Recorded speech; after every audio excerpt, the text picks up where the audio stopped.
Hey guys, hello! One more thing. Sorry.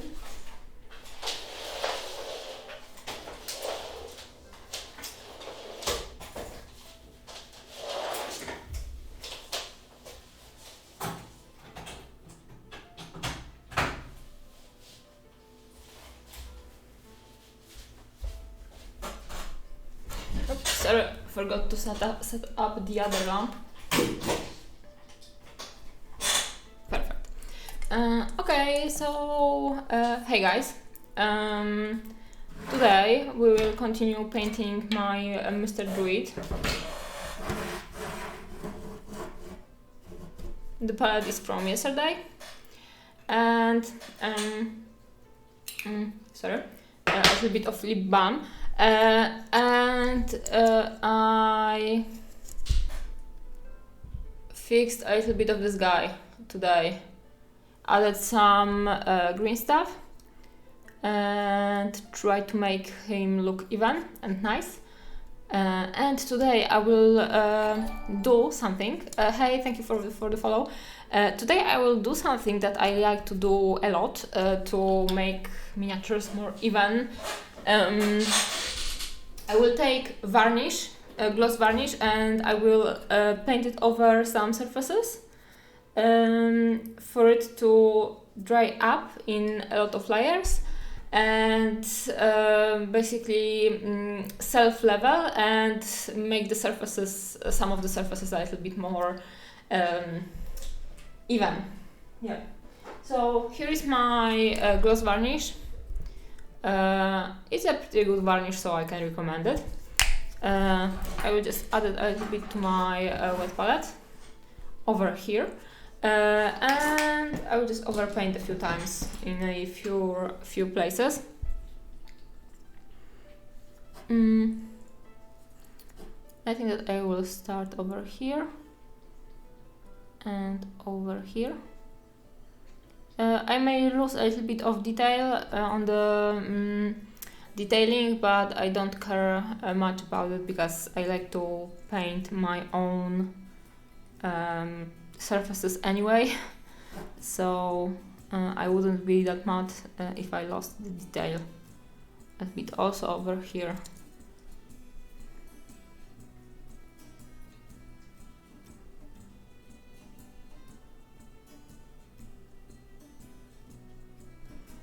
And I will do it a few times during the stream to build the thicker layer. I think that I could also use lose this detail over here, but I decided that I don't really want to modify this miniature that much, so I will just keep the detailing even if I don't like it. Yeah, so where else? I think that over here, because it doesn't look perfect. And I wanted to fix this little grass a little bit.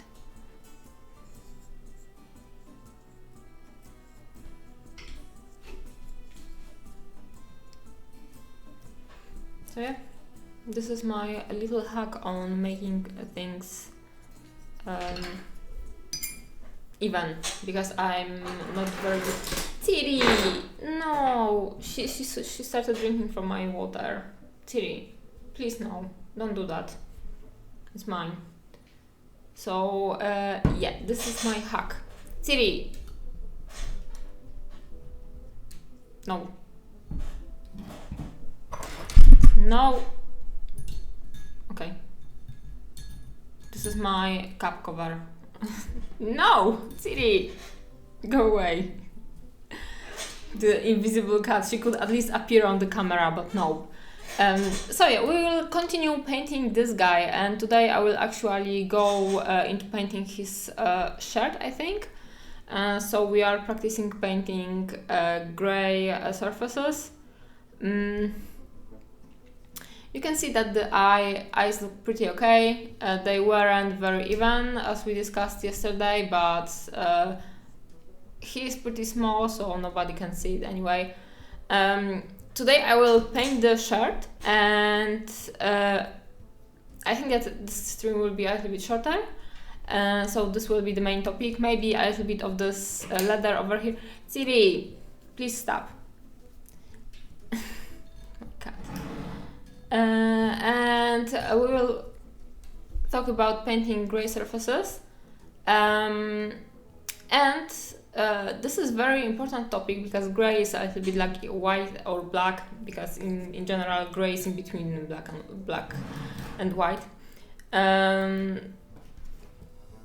So the gray, white or black shouldn't be painted with like pure gray, pure white or pure black.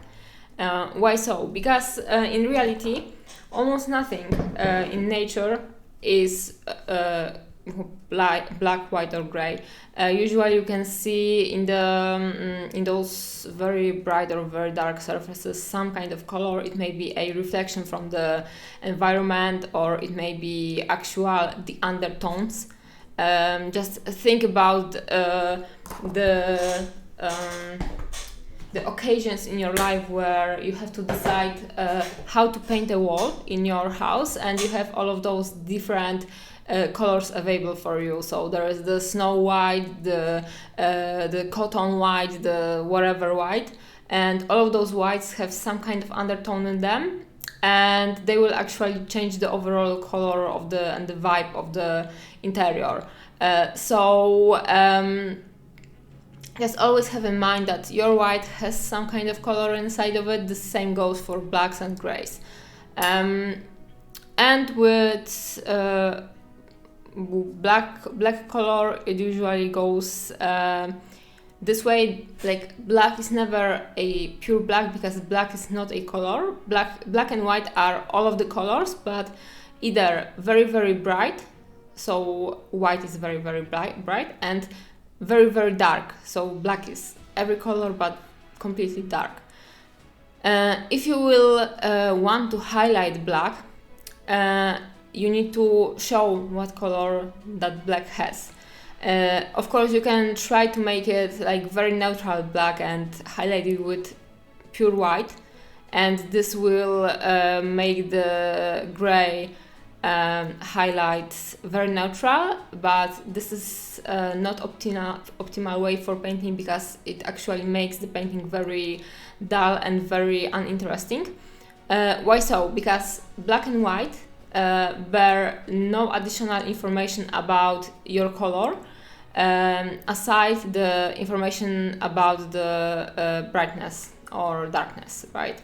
With the white we know that something is very bright, with black we know that something is very dark. It bears no information about the temperature, about the placement. It bears no information about the temperature, about the placement on the color wheel. So we just know that we have only one kind of contrast with those two colors, and it's bright and dark. So it's good to put into your whites and blacks some kind of color. So for example, like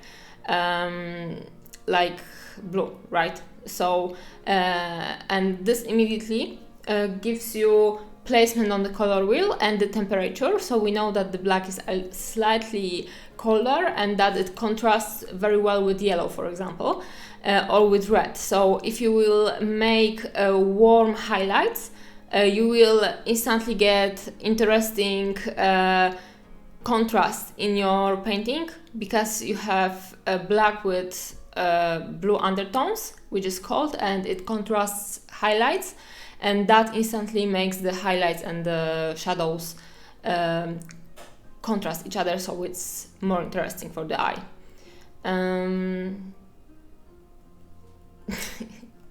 Yeah, you are the streaming buddies, guys. Yeah, with the gray, that's why with the gray I don't encourage people going with pure gray, with very neutral gray. So with the gray that comes from mixing pure black and pure white, because it's just very uninteresting usually. If you want to paint with gray, it's good to just take a little bit of any kind of color and mix it in. It will make your painting instantly more interesting. That's why I'm for this shirt, I'm going with Payne's Gray. Actually, my painting brain got a little bit distorted with the colored, with the whites, white with undertones and blacks with undertones, and I consider this shirt as white. So just small disclaimer for this stream, I may call this shirt white, but it will be actually kind of more gray. I won't highlight it very strongly because I like how this grayish blue makes a contrast for his face basically and for his beard. And with this painting, because we have warm hair and warm skin tones, the gray blue shirt slash dress contrasts very nicely with the face, and it's a very good background for this portrait. Because in busts are basically portraits, so with the portraits usually the face is most important. And so we want to highlight the face in the composition. Hello, good evening, nice to see you in the chat. Yeah, so we have this contrast over here. First of all, this blue contrasts with red, and we have this kinda red bird. Second of all, we have cold undertone that contrasts warm colors and highlights over here. And then we have darker color, darker gray with lighter highlights and lighter reflections and highlights. So we have three kinds of contrast over here. We can add another layer of contrast in this painting by painting a little bit of texture on this clothing. I think that I will go this way. And also we have very nice contrast between this hood and his very sleek beard, because the hood is very, very textured and the beard is very flowy and very delicate. So just have in mind this four kinds of contrast. And it's just good to like consciously think about them while painting and while creating your compositions.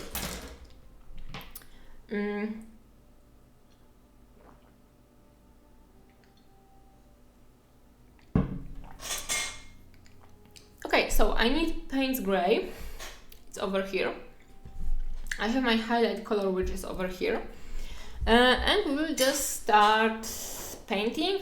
I think that I will create a highlight color. This palette is very small and I don't have that much space for painting, sadly. Very unfortunate. Maybe we will go this way.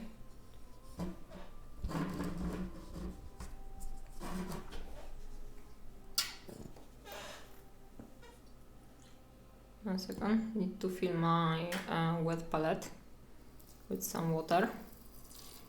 Hello, Nalan.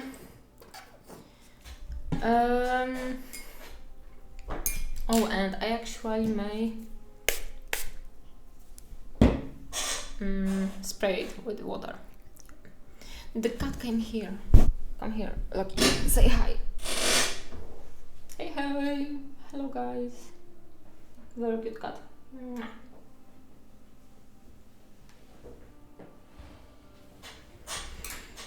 Have you really been painting this since last year? Like this one? In a way, because I did some tutorials for my Patreon for like this bird, and then I just left him in the corner. Also, I moved like 3 times since I did the Patreon video. So, you know, the moves and like moving to a new place and painting your old miniatures doesn't go in hand, because you have to dig those miniatures from the boxes and get back to painting them. Okay, could you please not? Thank you very much. Kitku away. Yeah, I really would like the Kitku to go away. Give me a second. I'm also afraid that I will put my hoodie into my wet palette, and that happened like 10 times already. When you said you had a video of red hair, I didn't think it would be this red hair. Yeah, this is actually this red hair, yeah. So, you know. But I also painted red hair for Cozy, I think. I'm not sure if there is a video because I have very bad memory and I cannot focus properly on anything right now. So I don't remember what videos exactly I did for Cozy, but she has the same kind of red hair also. Give me a second.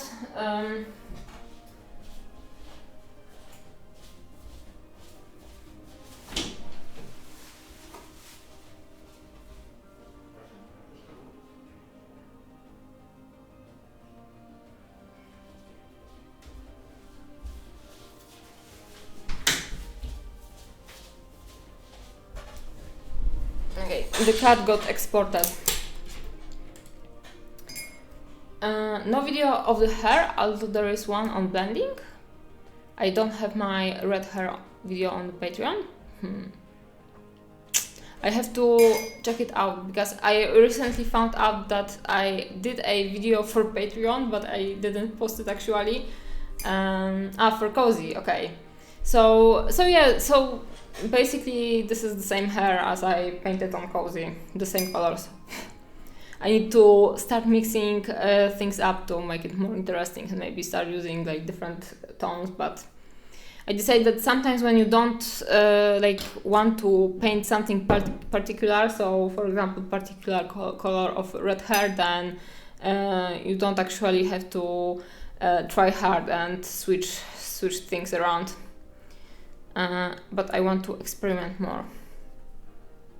Okay, so I'm just like creating this nice highlight color, and I will just go around this this guy and try to sketch the highlights to set the values right.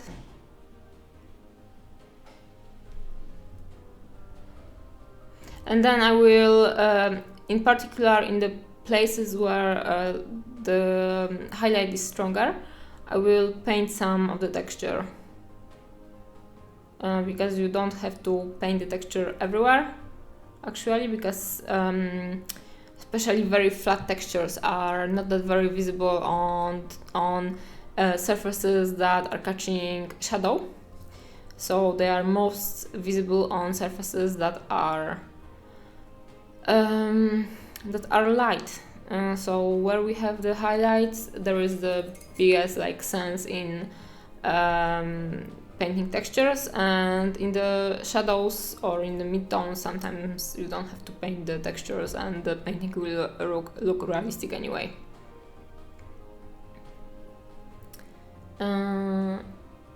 Yeah, exactly. If it ain't broke, then don't fix it. Most YouTube guides say to never use black on your palette. Do you avoid using black? Yeah, I recently started avoiding using black. I have a little bit of, you can see over here, this is Payne's gray, so this is this color I'm using. When you will highlight it, you can see that it's, I maybe refocus on my wet palette. You can see that it's actually kinda blue. I don't remember from which colors it's mixed, but it's basically, I think it is Prussian blue with something. So this is a blue color, this is violet, this is, what is the name of the color? I don't remember. Phthalo green or phthalo green, I never know. So this is this, and I actually don't have black right now on my wet palette. For me, in my painting, this violet usually is black, because I added to most of my shadows, maybe not exactly for this painting, but I added a little bit of violet over here. You can see this in particular on this elbow, but it's a pure pigment. So for me, when it dries up and it's layered, so for me it works like basically black. So I prefer to use it more than black. I sometimes add black in like when I have to paint some small detail like those dots in the eye, like those black middles in the middle of the irises. Jesus Christ! Now it doesn't want to change. Okay. Yeah, and those YouTube guides, they like it's a like known and popular information in art. You don't need actually black because you can create your own black. For example, mixing red with blue, but it works only for pure pigments or colors that are mixed from transparent paints. So for example, like this violet works great for as a black or dark in the painting because it's kind of transparent, so it's just very dark when I paint it over a neutral background. But if I was to mix some of the modeling paints that are mixed colors already, so for example they have white and red inside, because usually red pigments don't cover that well, and companies tend to add a bit of white to build the coverage of the red pigment. So if I was to blend this red with any kind of blue, it wouldn't be this perfect black, it would be gray actually, because it has white pigment in the mix. Yeah, so if you are using like those pure artistic paints from Winsor & Newton, for example, or golden acrylics, you don't need to use black in your painting because you can create your own black. And if you would want to create black from some of the modeling paints, it may not always work. Yeah, but in reality you don't need this black. And you know, like for example, like you have over here, like this line is painted with violet, I think. So it looks black. Also, using, for example, violet as black is good because this darker colors, again, bear some information in it. So if you have, for example, a lot of red around, it's better to paint very dark blue as a black line, because blue contrasts with red and the red makes this blue look black actually. So just have in mind, hey guys, so just have in mind this little information about colors and color mixing. Oh my god, I didn't want this white, go away. I need to dig up my bigger palettes because everything is cramped on this one. Okay, mixing. Where is the yellow? It's here.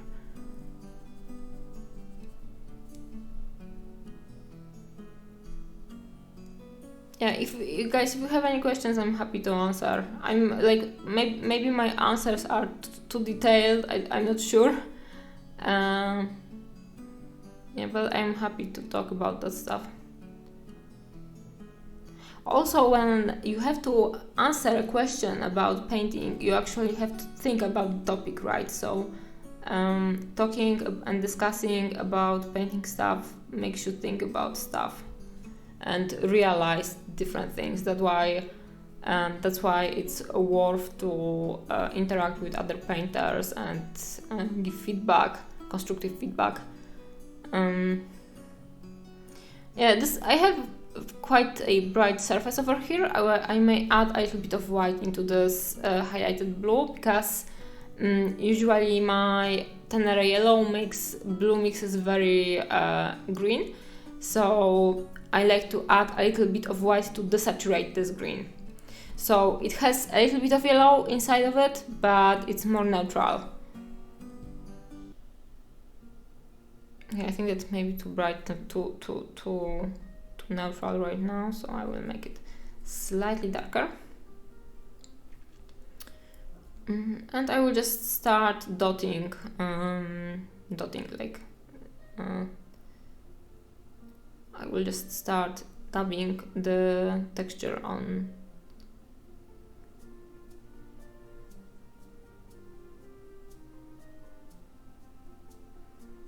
And I will keep dabbing the texture on the surfaces that are again highlighted, and on the back I may dab a little bit of the texture but not too much, because first of all nobody cares, and second of all if it wouldn't be that visible anyway. And about the rosemary brushes I was talking recently, you can see that the paint doesn't reach the tip of the top of the metal part of the brush, so that's why I like to have a little bit longer hair. And also you can see that when I rinse my brush, I dip in the water once, I lose the extra water on the edge of the cap, and then I go on my hand and I do like this kind of rolling motions.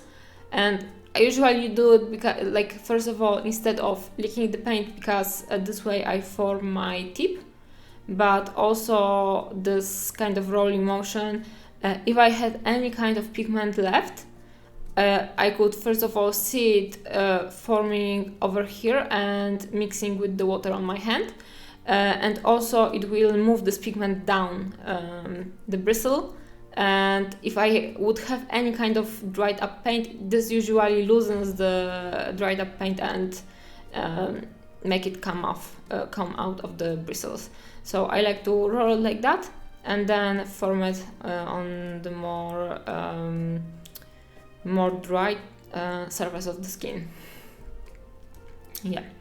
And again, I will just go back into the lighter paint. I don't like the consistency of it, I won't change it right now, but there's too much water. I think that I sprayed a little bit too much. I should do like only one spray and not a few.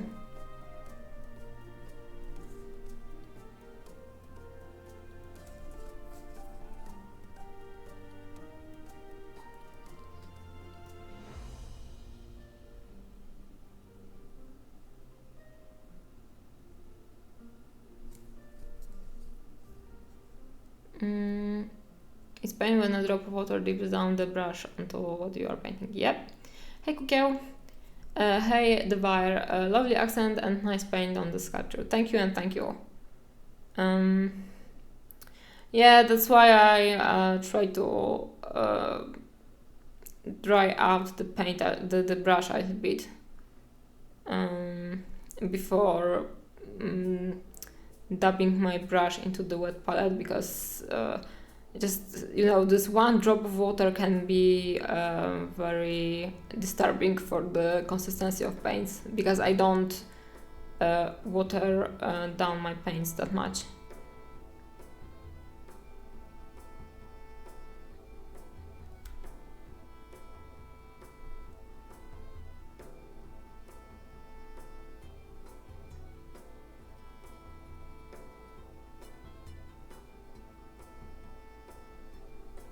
And just tap tap tap. I will keep my dabbing to this top part of this fold, and also I will dab on this top part of this fold, and then I may dab a little bit into this shadowed areas, and then I will take lighter color, and then I will do smaller dabbing area in the middle of this highlight I already dabbed on. And this will create like this nice gradation of the highlight on the surface. Okay, I can see that I forgot about this one over here, so I can paint it on. Hello, Alpha Dog. And just paint, paint, paint.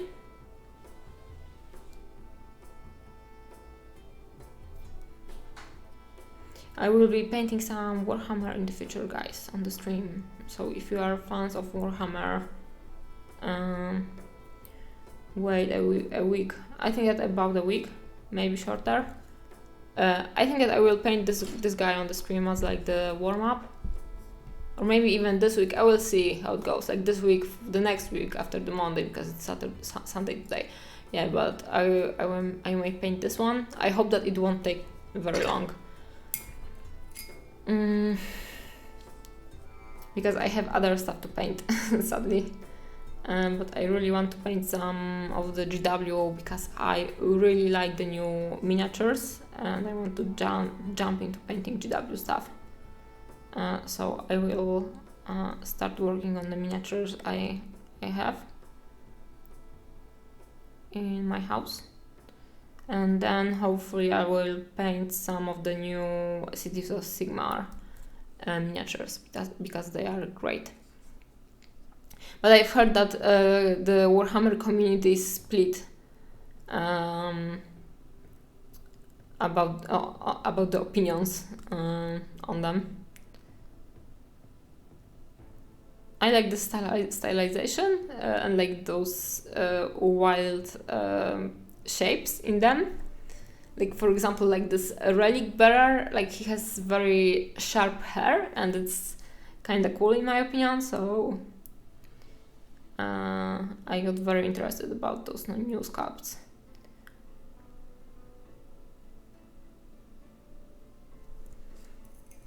The GW, I think that, I'm not sure if they still have it, but some time ago they did this sculpting academy, and I think like if the artists from this academy are working right now, sorry guys, then it was worth to have some new talent. Do I 3D print? I don't 3D print personally, but I have friends with 3D printer, and also I will get a 3D printer like sometime soon in the future, so I will be able to 3D print at home.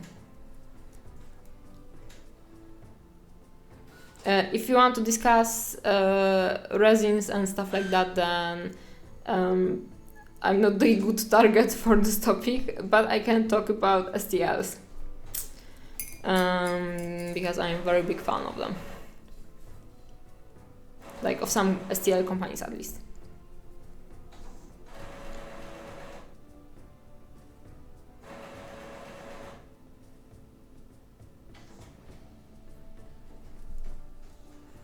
I have a very cool bust of a fantasy stork made by Pepunki Creations, and I want to paint it on a like charity stream.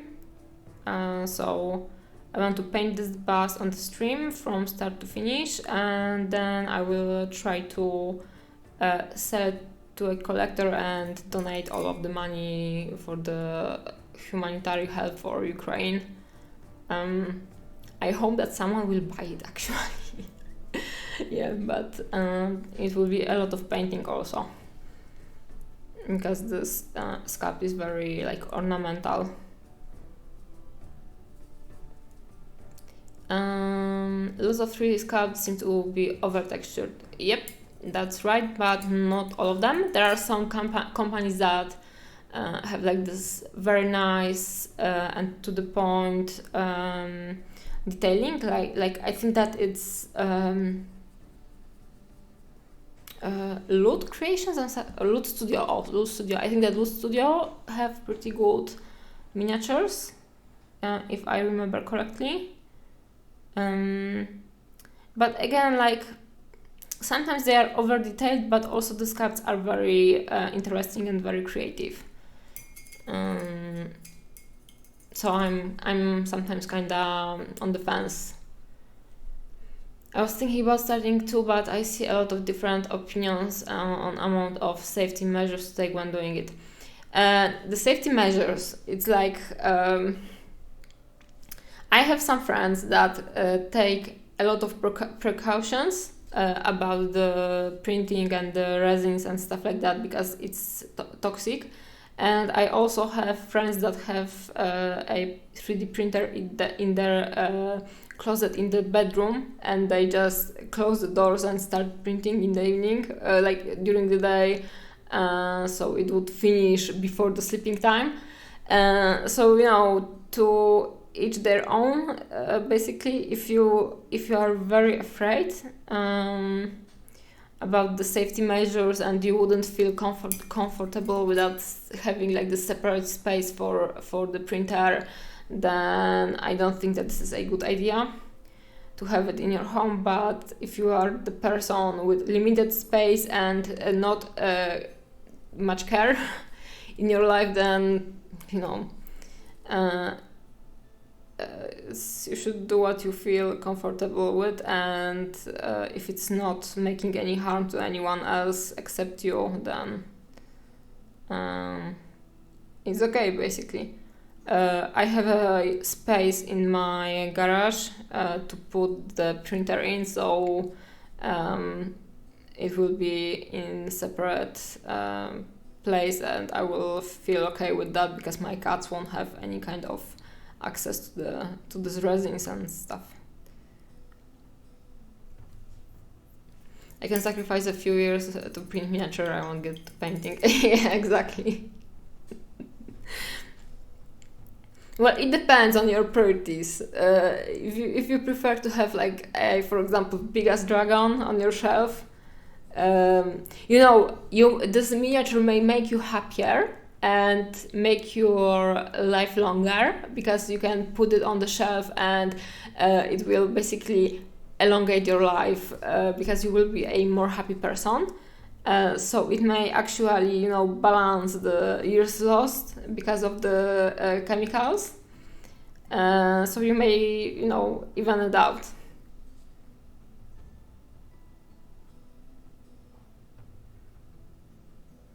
Another base resin inhaler. Yeah. The resin is the most toxic stuff, right? So this is problematic. I think that if you would have a very well ventilated space in your apartment, then it wouldn't be that big of a deal. But again, when I will get the printer at my home, I won't be the one using it. I will be or mostly my boyfriend will be responsible for most of the upkeep and stuff like that, and I'm very happy with this setup. I'm more happy to actually paint. But again, when I'm, for example, sculpting with green stuff or for any kind of putty, I always wonder, for example, should I lick the toothpick I am sculpting with? Because it's actually some kind of epoxy, so it's not healthy. So we are working with unhealthy stuff anyway already. And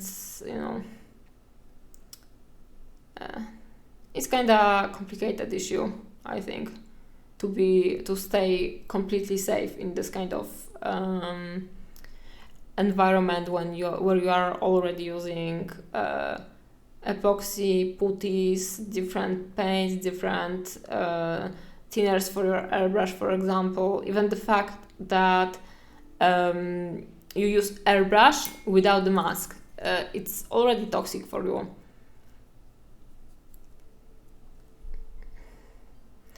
And again, that makes me kind of happy that I don't use airbrush that much in my painting, because I don't have to be this cautious.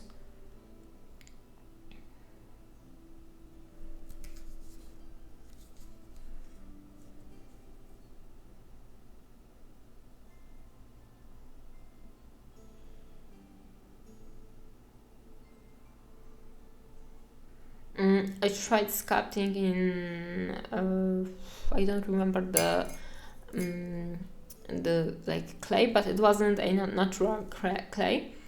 And again, I found advices that you shouldn't bake this clay in the oven. You should buy a new oven and bake this clay over there, because while baking, the putty or whatever just releases chemicals, and they then stay in this oven, and they may transfer to your food when baking anything. So you know, and some people, when they use that, but they don't use it on like this commercial basis, so it's just from time to time for them. They just don't care, and they just bake in their ovens anyway, because it's not that much.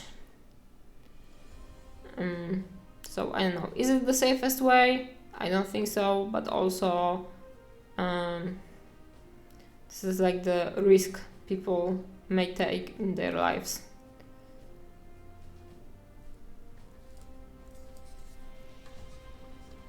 Getting into sculpting seems way harder than painting. There is close to zero content teaching miniature sculpting. Miniature sculpting is one thing, but in general sculpting, I think that there is a lot of stuff about sculpting in general. Like, I think that if you are painting miniatures and you want to sculpt something to be a miniature, you just can't find anything about sculpting, and just jump into it and try to sculpt, and then print it and try to paint it yourself, and then adjust the knowledge from painting to the sculpting knowledge, because it's not that easy to actually sculpt something that is paintable, or maybe not paintable but easy to paint and pleasant to paint, because a lot of sculptors that are actually sculpting for miniatures don't have that much idea about how the sculpting influences the painting experience. So I don't think that you should be looking for miniature sculpting, but sculpting in general, and then just think about, while sculpting, think about stuff that is and that will enhance the painting experience, basically. So, for example, not over detail, not over sculpt stuff. It's better to keep some of the detailing either more simple or flat, and that's it, I think, for miniature. And then try to think about the scale. So for 28mm, don't add that many thin details, and also rescale the faces a little bit, basically creating a little bit of a heroic scale, because it's very hard to paint like this realistically scaled details that are very, very small when in the 28mm scale. Yeah. But it comes with experience. I started doing like my own brand of miniatures, as I mentioned before, and I was very careful to not have the bust over sculpted. And we basically told to the sculptor that we want to pay like the full price. You put it in your mouth. My brush sometimes. I'm painting a bust and there is so much over sculpted fur. It's a pain. Yeah, because you know, different products are made for different painters. So for example, like GW miniatures, they have a lot of detail. You can see it even on this model a little bit. Like they have a lot of detail, which is actually pain in the ass to paint. Maybe not on this one exactly, but when you have a wolf with fur, they basically the hair is anime hair. So a lot of like these little spikes coming out of the fur elements, and it's created basically for quick painting using washes. So if you have very textured miniatures, they may be created for like less experienced or painters / quicker painting, basically contrast paints, washes. And sometimes there are like more smooth elements, smoother fur, for example, Lucas Pina sculpts for Spira Mirabilis, very like this delicate textures, and they are meant for painting. So you can paint the texture over the smooth sculpt. So it really depends what kind of painter you are and what product the company released, basically. Is your store still going to be ready in November? Yeah, I hope so. Like, we'll see, because I had kind of complicated personal situation, let's call it like that, in the beginning of this month, and me and my boyfriend were meant to work on the tutorial for the Veil and for Mr. Owl, and on like setting up the store in general, but we didn't progress that much. And also I didn't get the resin casts yet, so we'll see when I will get the casts, and then I will run the store. I don't think that we will be ready in a week. At first I was planning to start in mid-November, so I don't think that we will be ready for mid-November, but right now I'm considering if we should do it on the Black Friday, but it would be rushed, or we should do it on like December 2 or 3rd, and we should be more ready over then, basically. So we will see. Whereas fur and hair on Pina skulls is a joy to paint. Yes, exactly. But again, like, it's joy for you, because you are like more ambitious for the textures, and some people may struggle very much. And also, painting those textures is kind of challenging for some of the painters. Where, like, I usually like to tell people that it's not that scary, and it may be actually fun, but sometimes people don't have like this idea how to handle those topics, and they prefer to stay with those easier to wash GW miniatures. And if they would go for Pina busts and they would try to wash them, it wouldn't end well, because there is no texture to work with the wash. So it really depends. Like, the worst part is if the company actually, or if the sculptor wants to make the bust or whatever, but they don't have this idea about detailing and scale, and they create a product that is basically for no one, because it's not perfect for more advanced painters, and it's not perfect for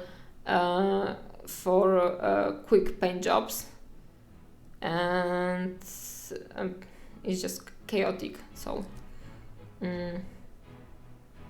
this is the worst case. I think that if the company knows the product and they actually know what they are producing, then it's okay. Most of the statues, for example, they have a lot of texture, so they are meant to be painted with an airbrush and washes.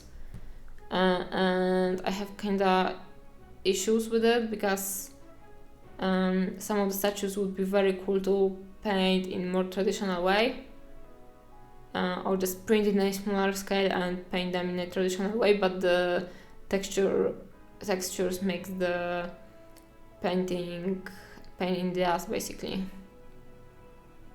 because it's very hard to paint something reasonable over this small little texture. I had my Mandalorian bust, which I painted some time ago, which is for sale by the way, so if you guys want to buy it, just message me. and I had to use a little bit of airbrush to just even out the surface because I couldn't blend with the brush over the texture that was sculpted on this bust. So I had to clean up the base coat with airbrush and then just continue painting with the brush. I couldn't. If I had to blend it with the brush, it would take ages for me.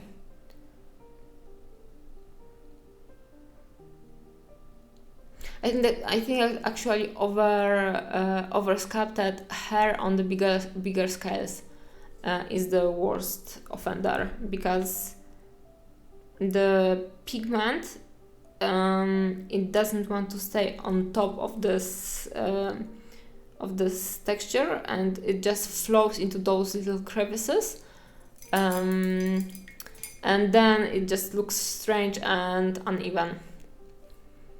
So for me, like, over sculpted hair is the worst. And it's starting to look nice, I think. I will take, like, I can keep it like that and it will look textured in a way, like this coarse wool or something. And it would be a nice background for the painting, but I think that I will just highlight it slightly with some of the even lighter dots. So I will take white and add a little bit of yellow. I'm not sure if I won't overdo it, but maybe it will be alright.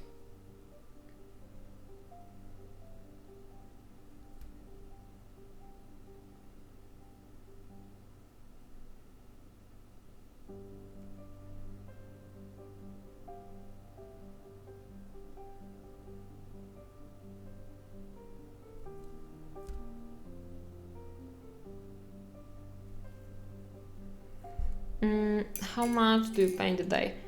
It depends, honestly. I try to paint right now at least 4 hours a day, but like for the past 2 weeks I had problems with concentration, and sometimes I didn't paint at all during the day,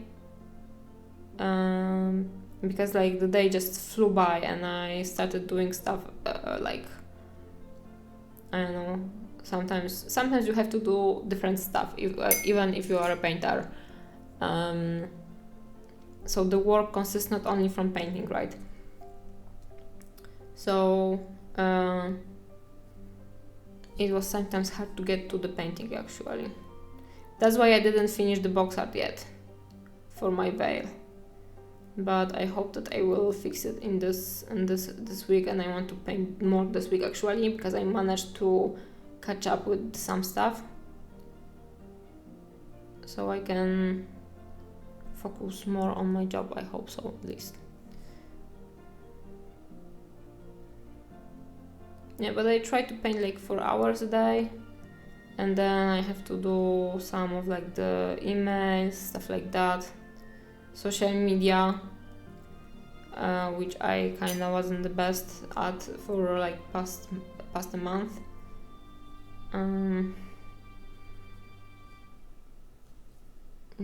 Yeah. And with the texture, I sometimes will go with a darker color as well and just put it into the darker areas. I will just go over with like those layers of paint and not necessarily dotting the texture there.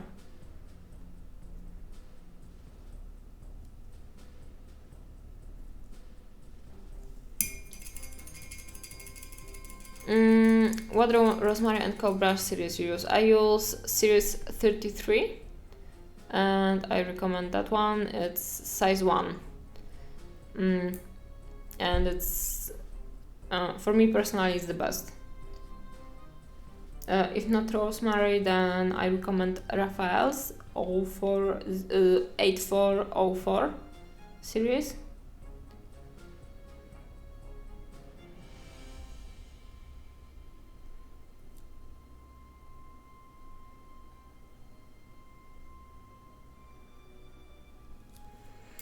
Is it pink? What is pink?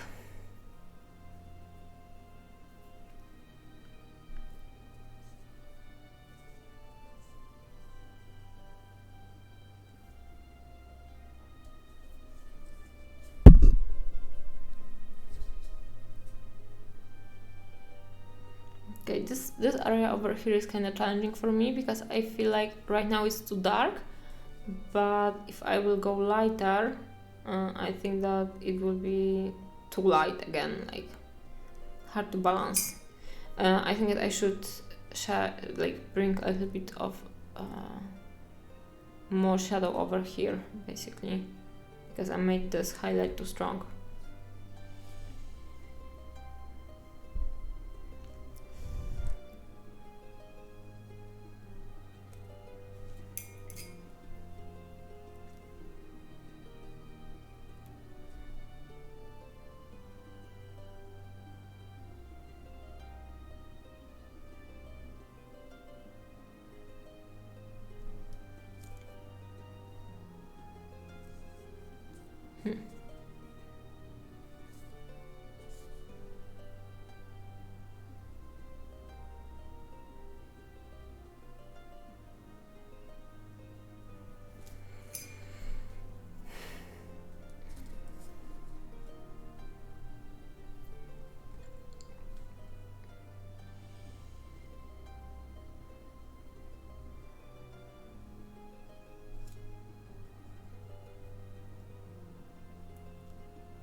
I added a little bit of violet to those darker areas, and I think that it helped a little bit.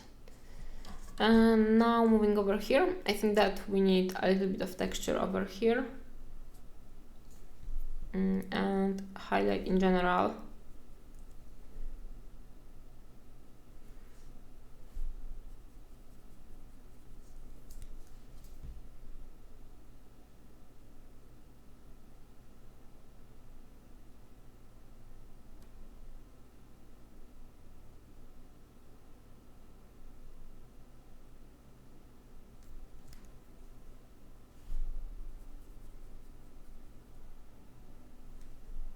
When you started painting this bust, did you have the focus points planned, etc.? Honestly, for this guy, I didn't have this plan, and I think that that's why I didn't finish painting it after I started. Because for me personally, having the composition planned out or at least an idea for the composition is very important when I start painting anything. And I didn't have the idea for this guy. I just knew that I want to paint him, and I wanted to paint, like, I basically decided, but I wasn't very passionate about the idea of fire mage, but I needed to paint a red hair, so I decided to start painting him as a fire mage for my Patreon. So I did a tutorial on the red hair on this guy, started painting him a little bit, and then I stopped because I didn't feel that strongly about idea for him. And then I was thinking for a year how to finish painting him, or that I should just actually just sit down and finish him. But I didn't like the direction, and then I started thinking, how should I change him? One of the ideas was to repaint him completely and paint him as Gandalf the Grey with a OSL coming from this side, so to show that he is facing Balrog. And the other idea was to paint him as a mage from World of Warcraft, as a Kirin Tor mage, but I didn't feel that strongly about that either. And then I just decided that I also wanted to paint something with tufts as the clothing again, because I did it on my Mama some time ago. You can find pictures on my Instagram. And actually a 360 video of this Mama. I really wanted to repeat this idea, and I just decided that I really like druids and I want to paint druids, so I will just take this guy and to repaint what I already got and make a druid out of him. And it started just clicking for me. And I just jumped in on the Patreon and I knew what I wanted to do. For this one, actually, the composition is pretty easy because you don't have that many elements, and he has very particular pose. So I knew that his head needs to be very light because, you know, this is a bust. And then something over here, I want to do it interesting, but I cannot do it too bright to not steal the attention from his head. So for me, the composition was, this is the most important part. I will do something over here but darker, so the shrooms won't be that intense. Also, I want to keep like this line of interest between reddish browns over here and reddish browns over here, so the attention will jump between those two. But because the head is lighter over here, this is the main focal point, and this one is secondary focal point, and then different greenish details will be like something to observe later. So right now I have a good idea for the composition because I know who I'm painting, what I want to do with him, and this is actually more comfortable work for me right now than when I started painting him. Yeah, I wouldn't know when to stop if I painted this or any artwork. I am clueless.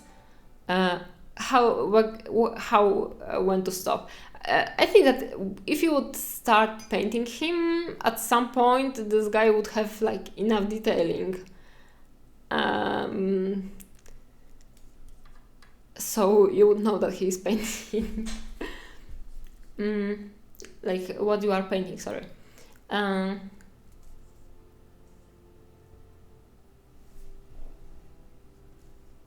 Yeah. So textures, and I also enjoy painting this one because I experimented a little bit with the colors. So for example, like this base color for his clothing is Payne's Gray, a color that I didn't use before, and I kind of like it a lot, and I'm happy to try it out. So yeah, it's very joyful painting for me, and also I can do whatever I want with him because it's a painting for myself, and I usually don't paint for myself. So he's pretty cool. Yeah, and I wanted to, like, I decided to keep this stronger highlight on this sash, which I wanted to look like it's made from leaves, and because it shows the texture that is a little bit glossy and like, I don't know, not completely a normal material for the back. And it's kind of lighter, but also I think that it's the strongest highlight is still green, and it's kind of this area is more intense than the back anyway, so I don't think that there is a compositional issue with it. And for the bird, I know that it's very glossy and kind of strange, but I will add a little bit of texture to it by trying to create like those oh my god, what is the name? Not alga, like little, not moss, but there is something we have on the trees. There's a moss or the other stuff. I don't remember the name. Yeah, but I want to like add those crazy textured plants over here. Yeah.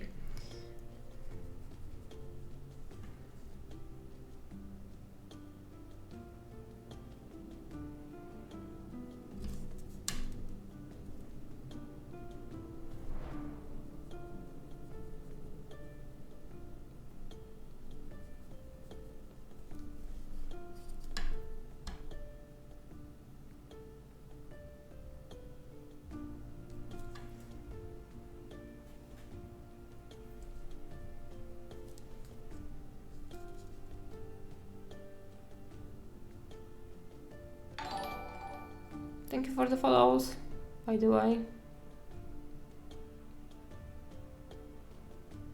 If you like my work, subscribe or follow me on my Instagram. I'm trying to reach 10,000 followers before end of this year.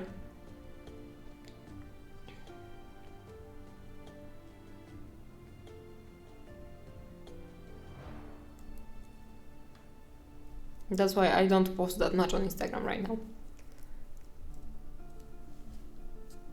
But I will from the next week, I think.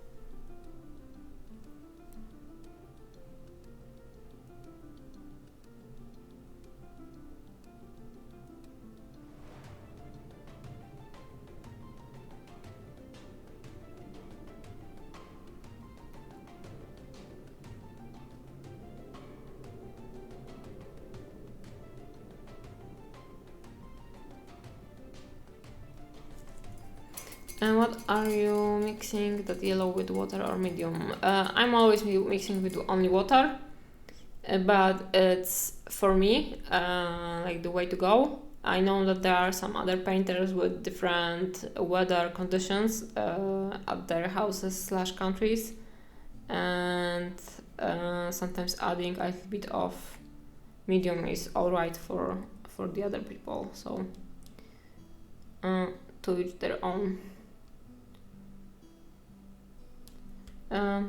I like to use water because basically everything else was too complicated and too troublesome for me.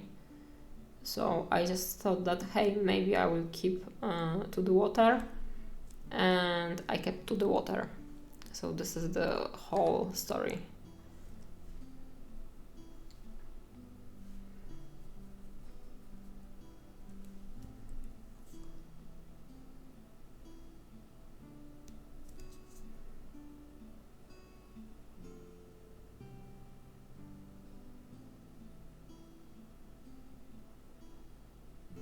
Okay, so on this sleeve, because the hood is kind of thick, and also it goes over like the sleeve. Hello, thank you for the follow. Oops. Because this is very thick, and it goes over the sleeve, I can paint a little bit of shadow on top of the sleeve to maybe make it kinda more realistic. So I will try it out, see if it looks nice, and maybe I will keep it. And I can try to make the line of the shadow a little bit fuzzy because it's the grass, and the grass is kinda fuzzy. I know, do I like it?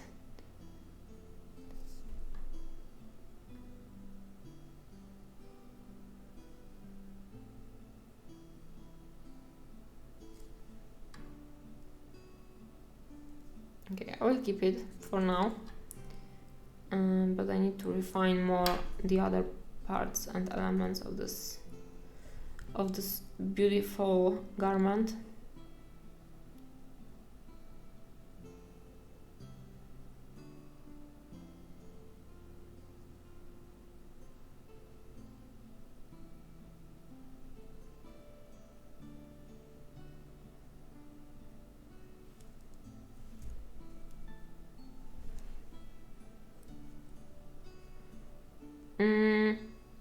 Yesterday someone asked me about the towel, if the paper towel leaves some residue, and I actually found, but I don't have it right now over here, I found like those little towels for nail art and painting nails, and you can find them in your like Ulta or Rossmann stores like that.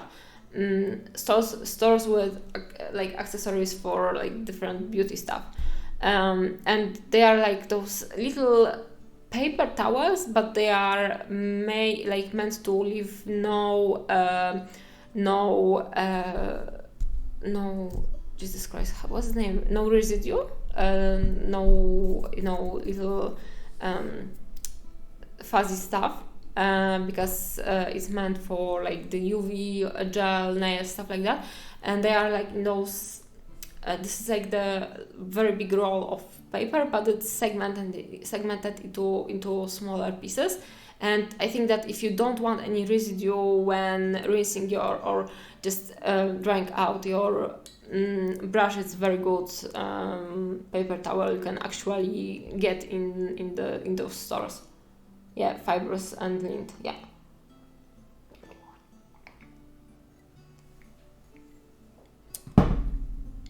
So I think that it may be good. I will maybe try it out if I will remember to use it.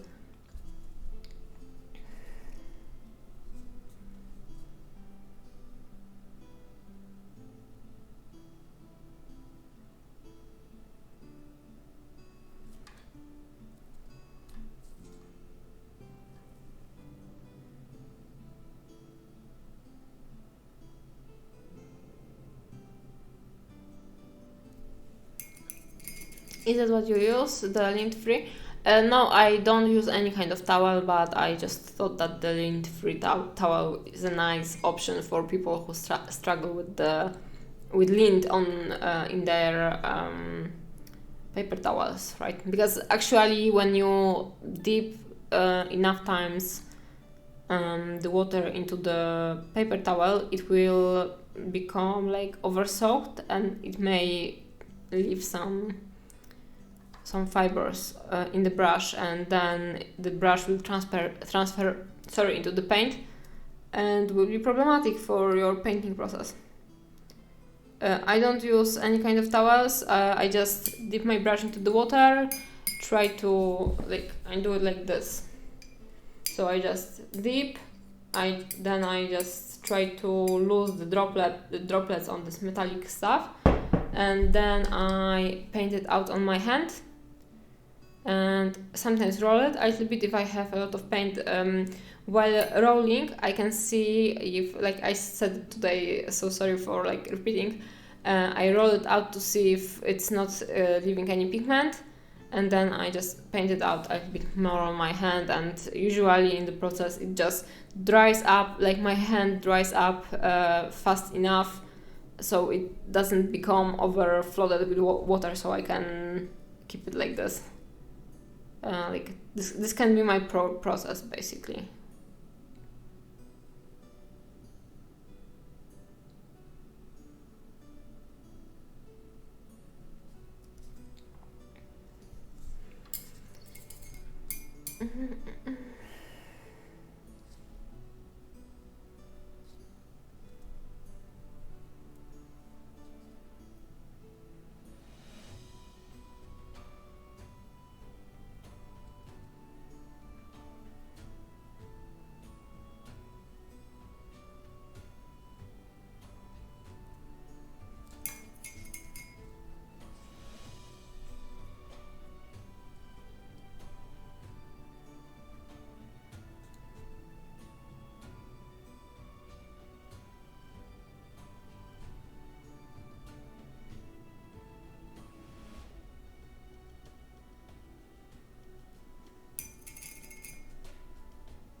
So yeah, just dabbing the texture on is actually, for me, it's more time consuming than painting, for example, non-metallic metal, at least I feel like it.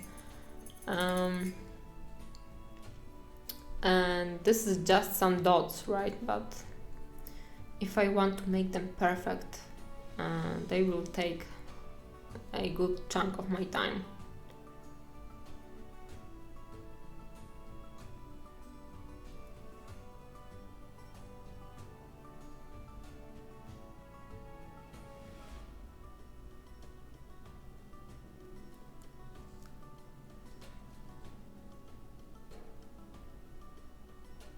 And see, I'm using this violet and it actually looks like almost black.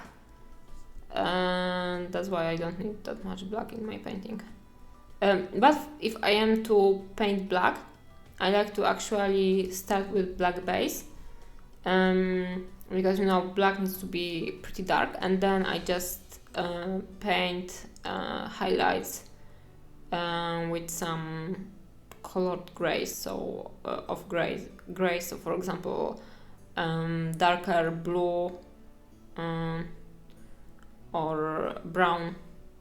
For brown hair, the undertones are very like not brown, but if you are painting hair, black hair, you need to decide if you want this, what kind of black hair you want. So if you will like actually use like a little bit of blue, they will look like raven hair, and you may use brown, so they will look more like natural brown hair. And this is actually painting just black is very complex. I had to get up at 5 a.m. So nice feedback stream this week.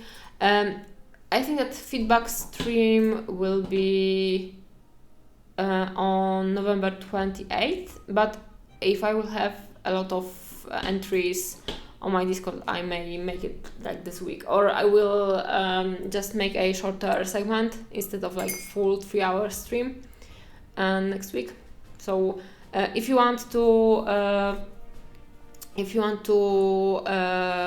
have feedback from me, just jump into my Discord and leave pictures of your miniatures in the comment and criticism channel. Yeah, so I will see if I will have a lot of entries. I will do the feedback stream next week. If not, it will be on November 28th, and yeah, it's 12, like November 12th. So I don't know. I may make it a bit earlier. I will see.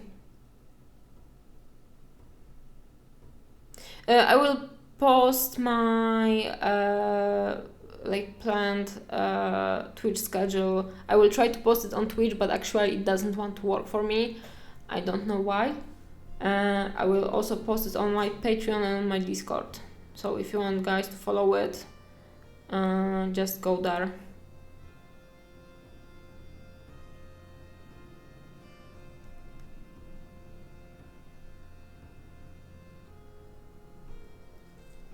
Yeah, thank you for coming, Jim.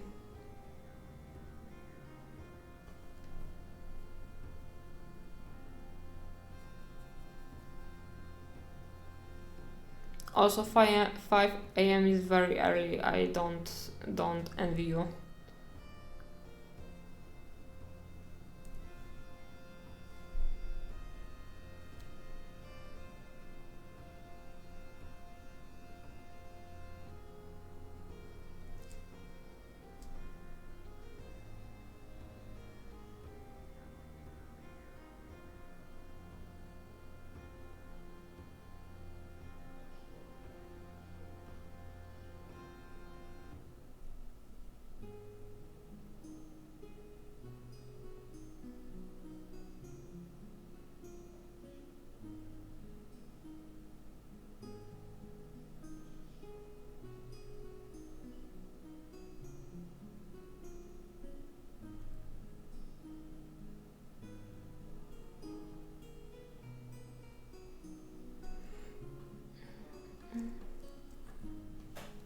Hey Mima sir.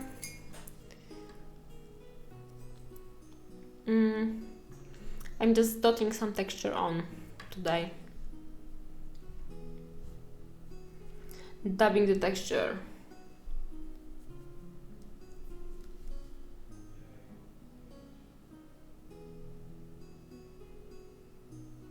Okay, I don't want to over texture this area over here because I know that I wanted to add a little bit of like this moss texture. I'm not yet sure how will I achieve it, if I should paint it or if I should create it in a way. but I know that painting the complex shading is just a waste of time over here. Also, I think that I painted like this crevice over here too dark, and I think that I should make it more like lighter, so it won't be this intense. So I will just blend it out slightly.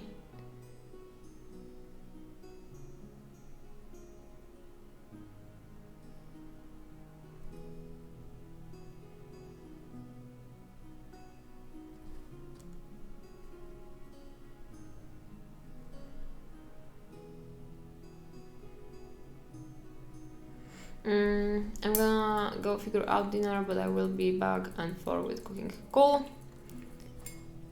What are you cooking today?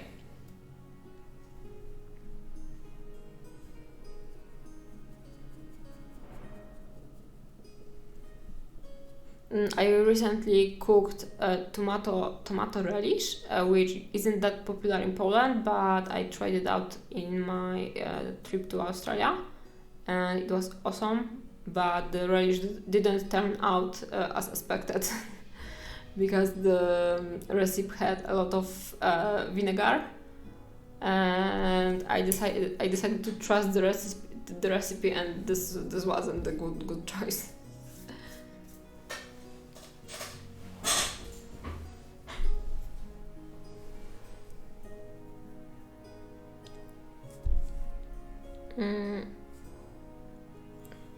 Right now it's a bit more neutral, but I think that it should be also slightly darker.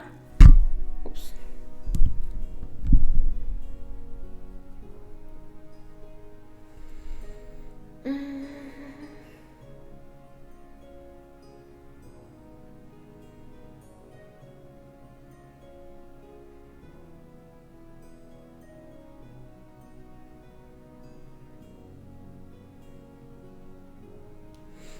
I've been watching What We Do in the Shadows. It's a TV series about vampires, and I really want to paint some vampires. I always wanted to paint a vampire from Miniac, but it's constantly out of stock, and I cannot buy it, and I'm kinda bummed out about it. So I may just paint a random Warhammer vampire, I think.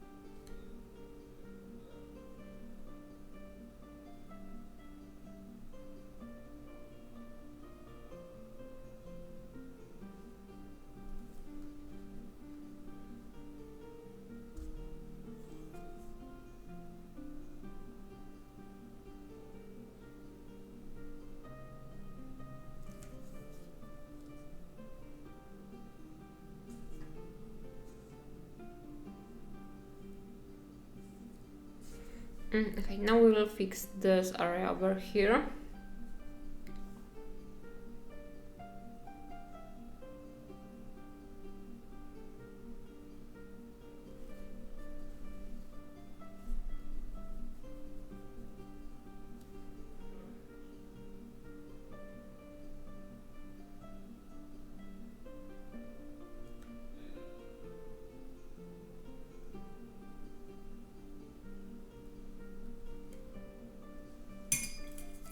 And this area over here.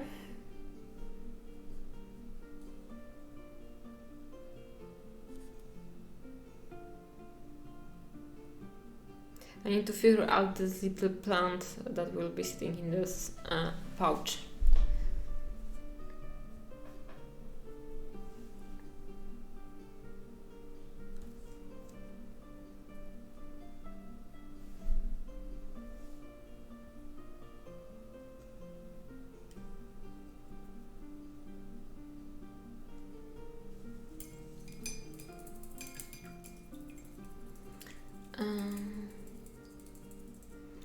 I'm having a hard time at this moment painting white. I'm using yellow for highlights and then grey for shadows with a blue tint for ambient light in the shadows, but it still feels a bit flat and dull, not much value range.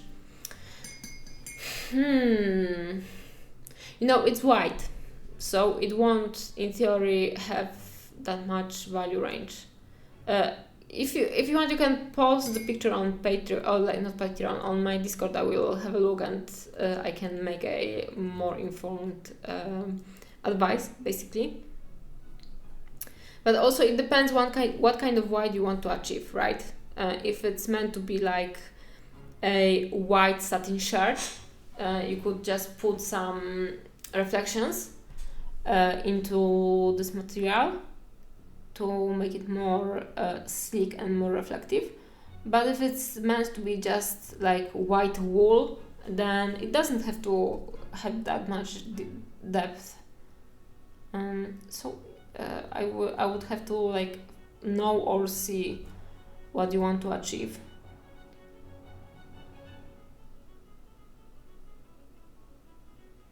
You may put, if you are painting white, for white, actually putting white in the middle of yellow reflection, like highlight, is a good option. So you may take pure white and just paint stronger highlights with this white, or add this to this yellow highlight, and then then paint these whitish reflections. It may actually help.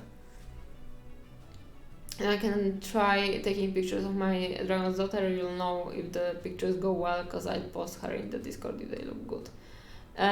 Yeah, or you could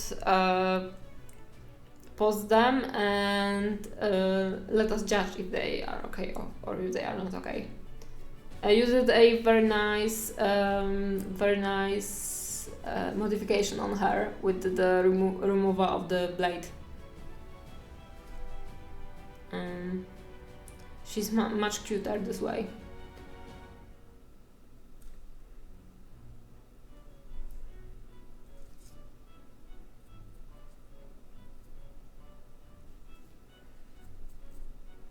I actually may need to use IKEA roller on this on this mouse, because the cat hair is going crazy over here.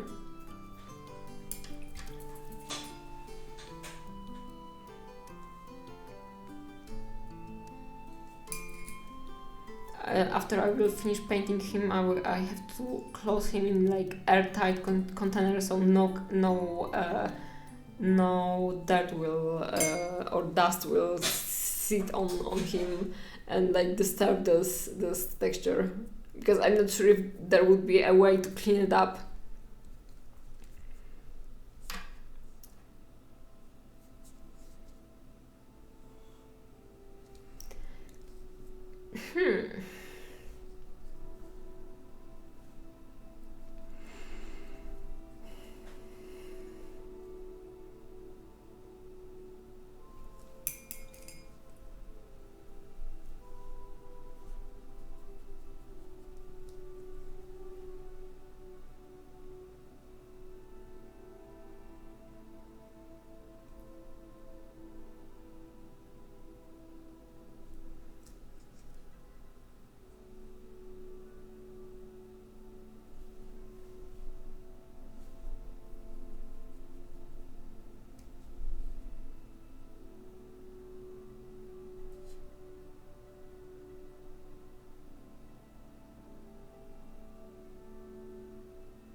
to paint this shadow on this side as well, under the hood. We'll see how it goes.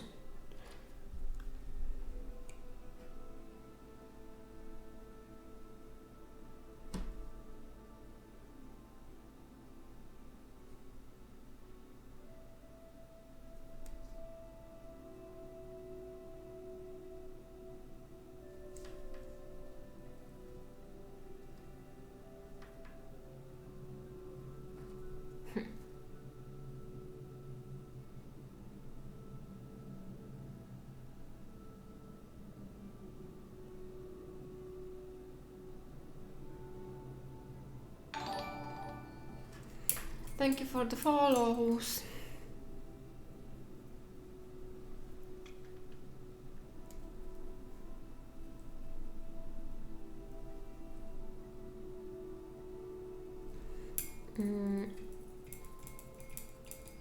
I don't know. What do you think, guys? Is it okay?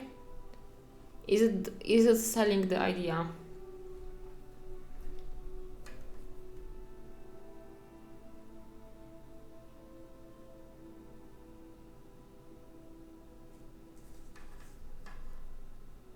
It's kind of hard to paint behind this stuff.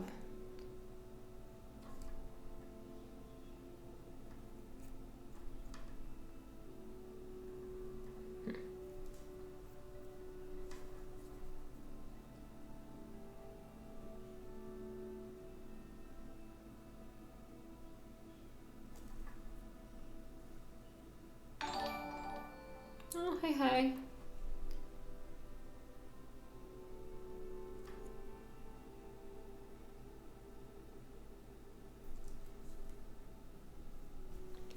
I think that I went too far, but it also is kind of cool, so I will keep it. Just try to modify it slightly.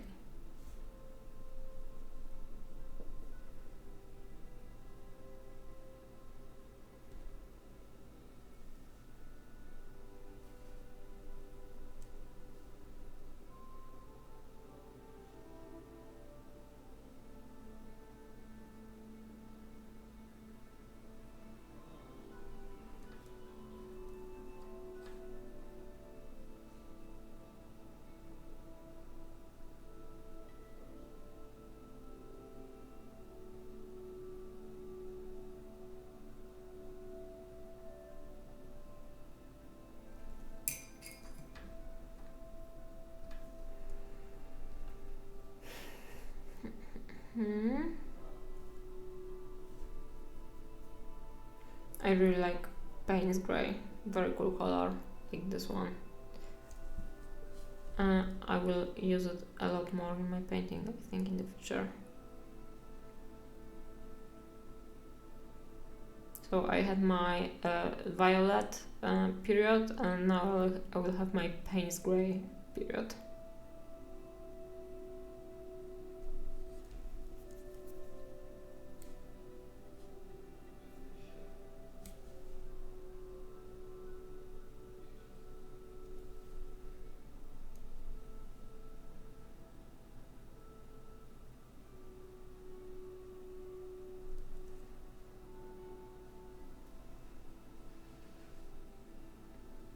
I try to blend out slightly this shadow over here.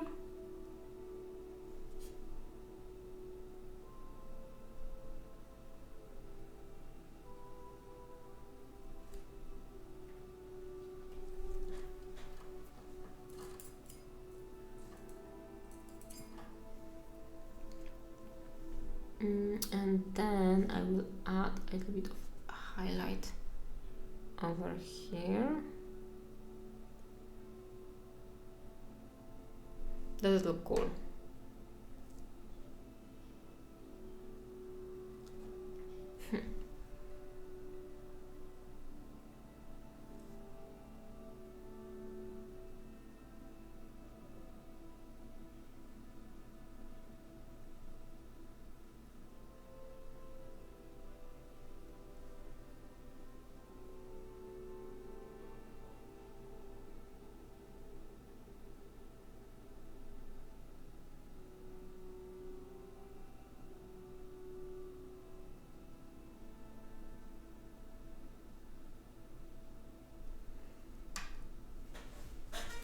think that it's too linear right now and not realistic, so I will try to blend it out.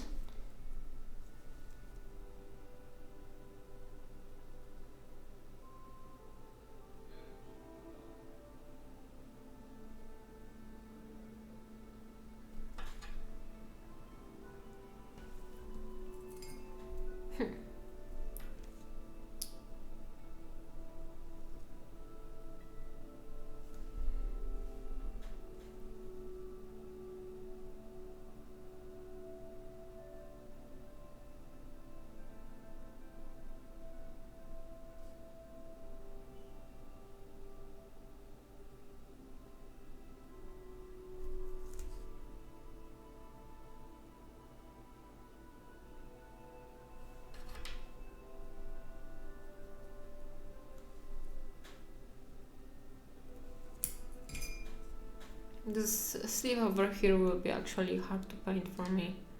It's kinda hard for me to imagine how the shadows should work.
It's getting better. It's not perfect, but we're getting there.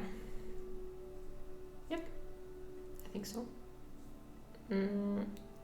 Or I may not end up not liking it, so I will just put it in my display cabinet like that, and I will never see the sleeve again.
Okay, I think that like this sleeve over here would be cool to highlight. It would be a nice detail. So we'll proceed on over here.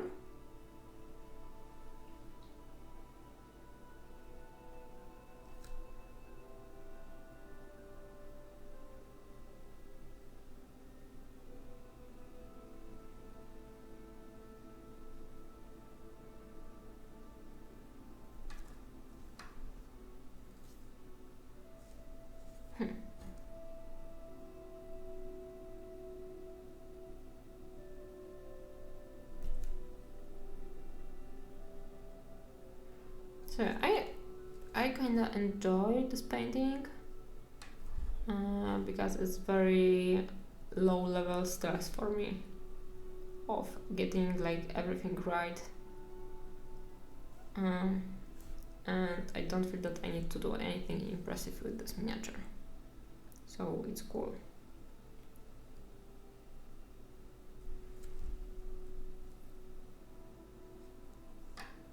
Maybe a little bit too bright, but I like it, so I will keep this edge over here. And maybe stronger highlight over here. Maybe.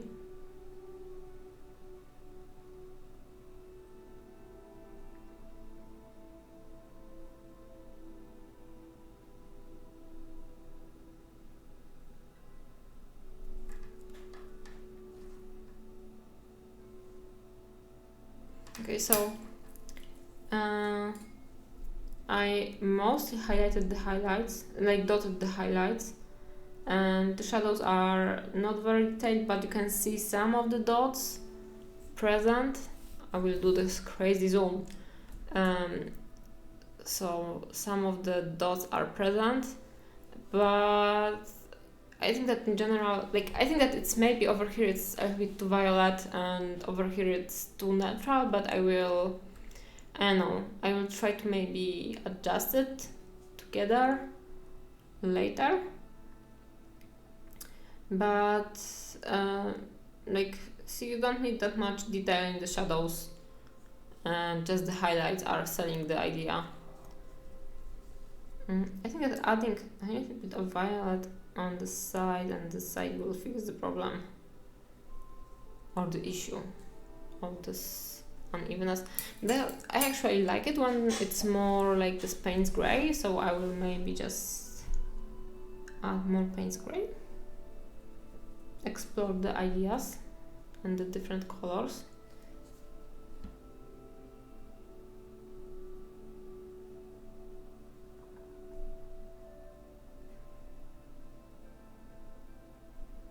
Hey Kujo! I won't be painting that long today, so I'm not sure how long I will stay, but nice to see you here. Thank you for coming by. I'm painting the texture today.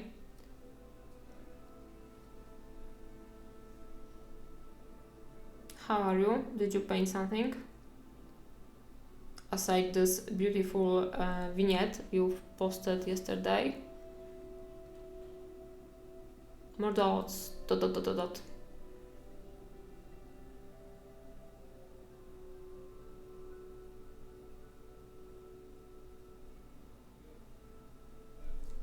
More natural? Yep, I like it this way more.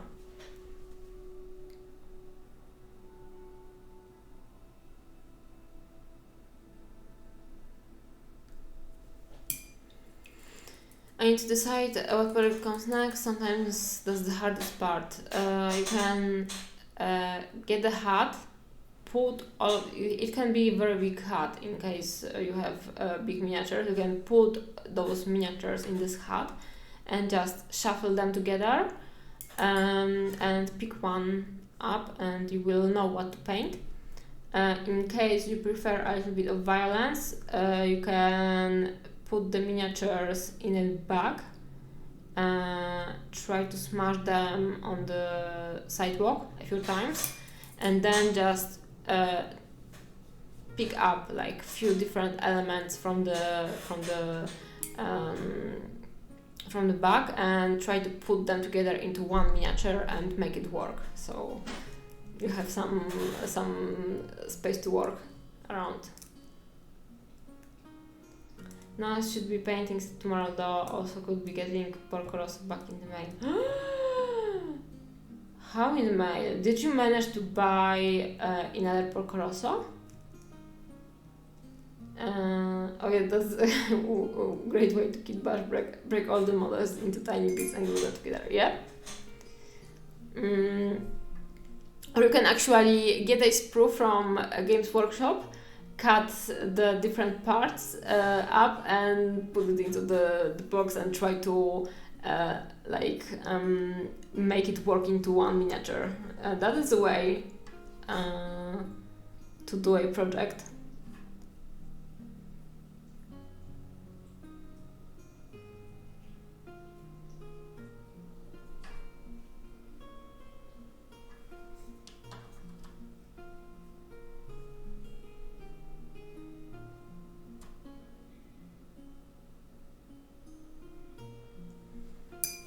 Not the one I painted, the guy who owns it sending it back to me so I can enter it now. Nice! What competition?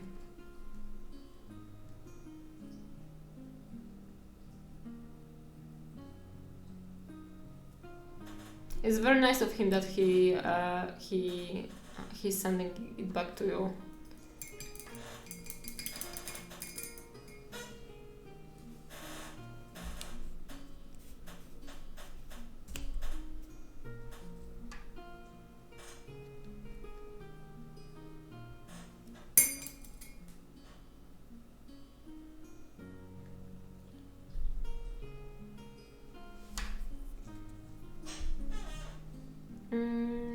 I think I can paint this in burnt umber because it's kind of greenish brown in a way, and greenish stuff is perfect for this painting.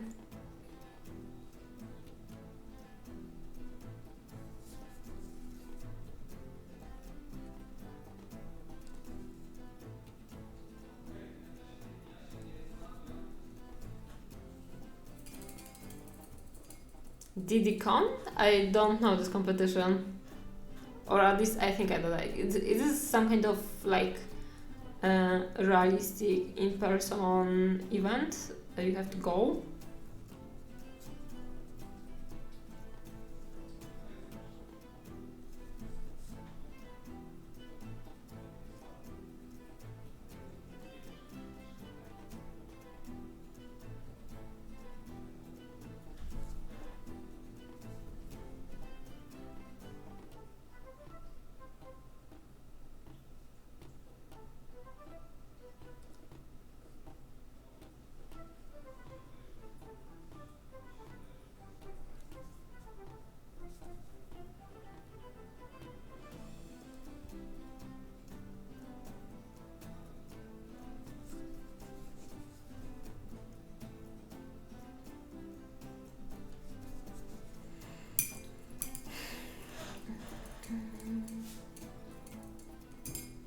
Okay, so he starts, he's looking kinda like more and more finished, and I'm very optimistic about this view for the near future.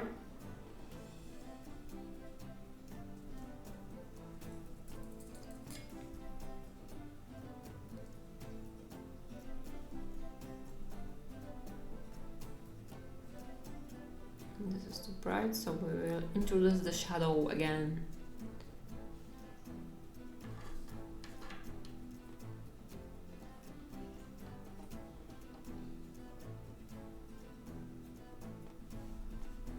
I'm looking after my mom so I can leave the house, but I'll be posting some entries to it. It's a new event in Wales, one of my patrons.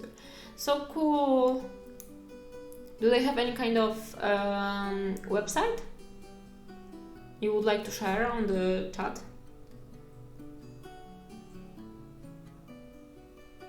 It's cool that you can ship the miniatures.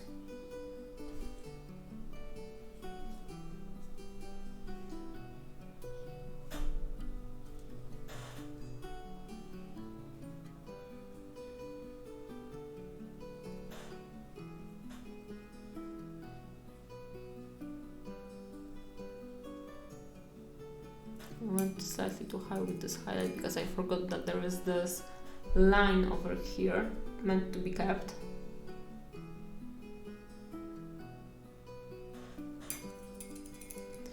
Oh, nice! Albert is a good judge. Ooh, tacos! Nice! Bon appetit! The DD Miniature Company Co. UK DDCon. I hope that they will post the pictures of the entries.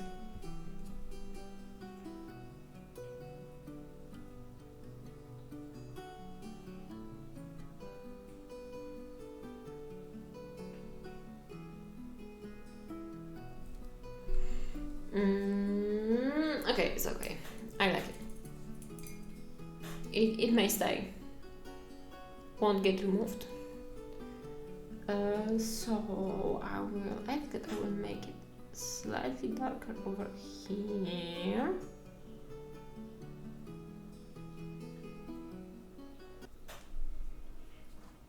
Yep.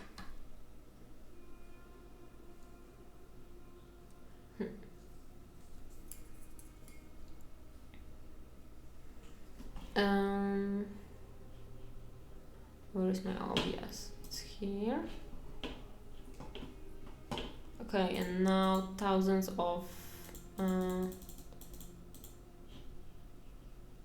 websites is loading on my Firefox.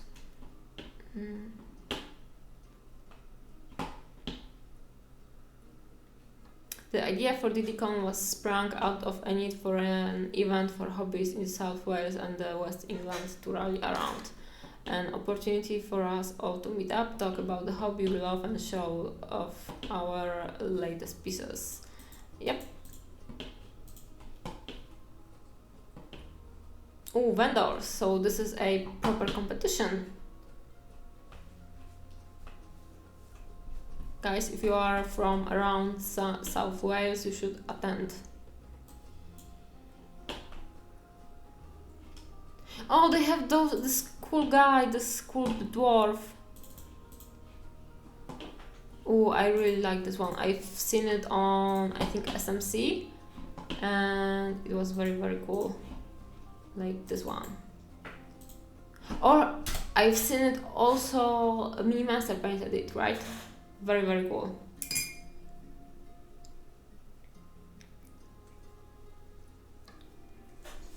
Okay, he's looking like more or less a painted miniature, right? Pretty happy with him. It will be, I need to clean up the bird and stuff all around, but he's kind of cool, I would say. Did the dwarf I painted? Yeah. Yes, he did.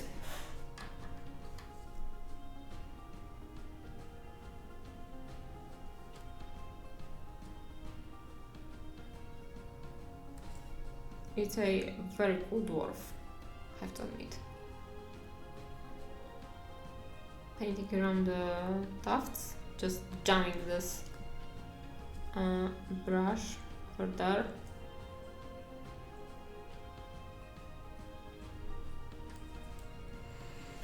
I forgot the metal pipes. You forgot to paint them or to glue them in?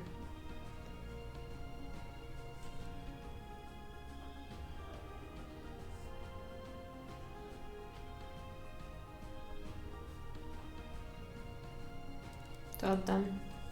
It's sometimes better to not add stuff.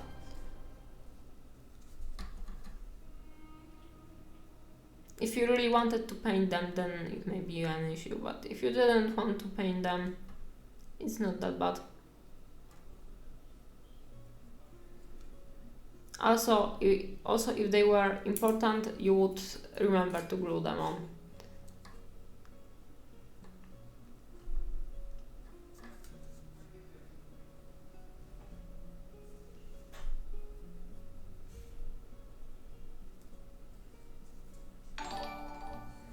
Thank you for the follow.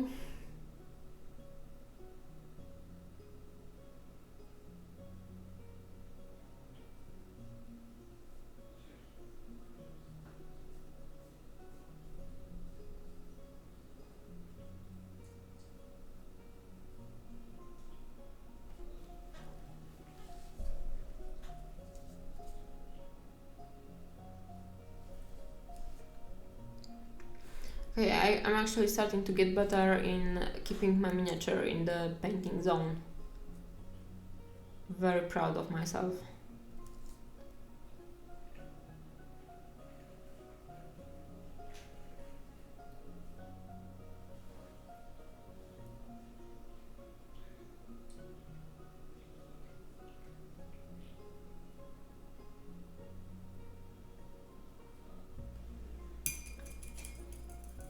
Yeah, it is hard, harder than a lot of people realize.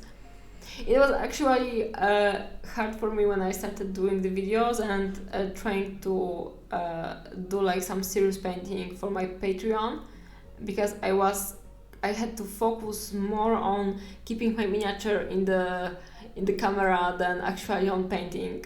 Yeah, and it was pain in the ass. So it just takes some practice, sadly.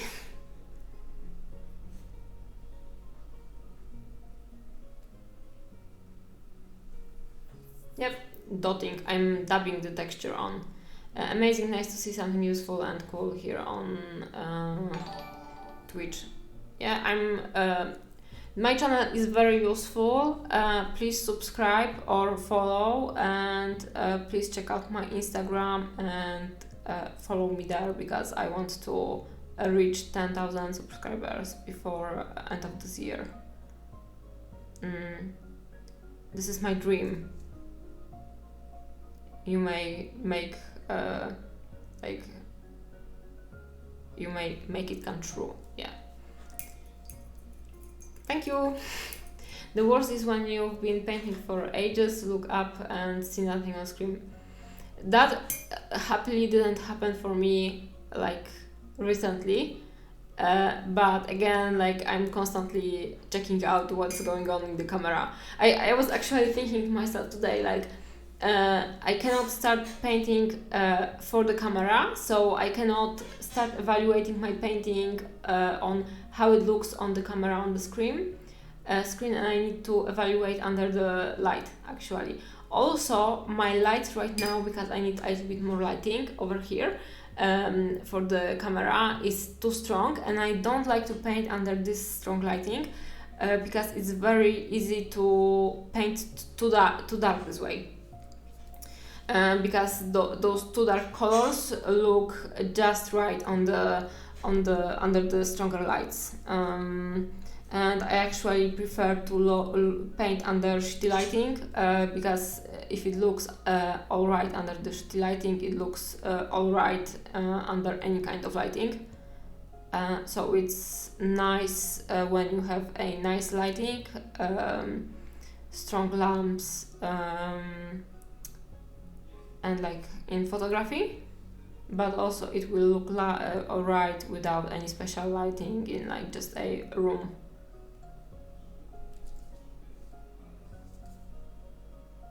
And I'm just keeping my fingers crossed that it's not too dark, like this painting.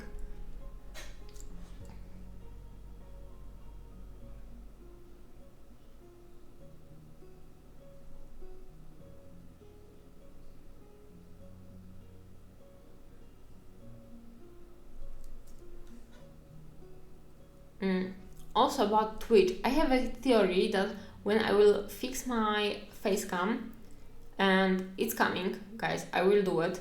When I will reach 10,000 subscribers on Instagram, I will fix my face camera on Twitch.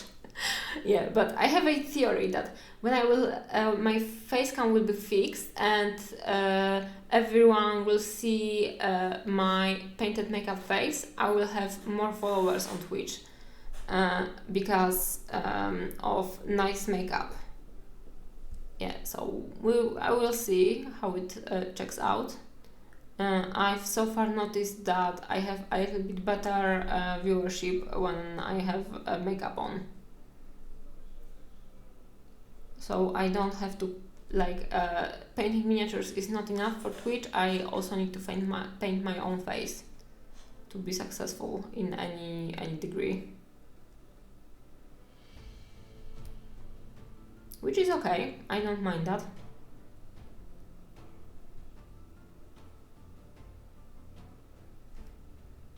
But, oh, okay, I'm too low on the camera, needs to fix it. But also I think that, judging just by the main Twitch side, the biggest viewership would be of a woman just putting together or playing some video games, but putting together like Warhammer miniatures in a very skimpy outfit, because I think that Twitch is just like that, sadly.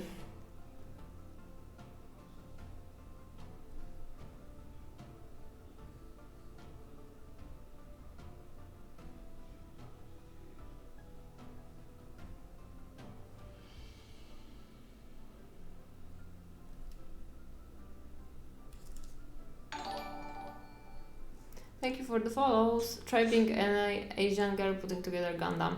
Yeah, this is the stuff to go. In cosplays, anime cosplays. Yeah. Wait a second.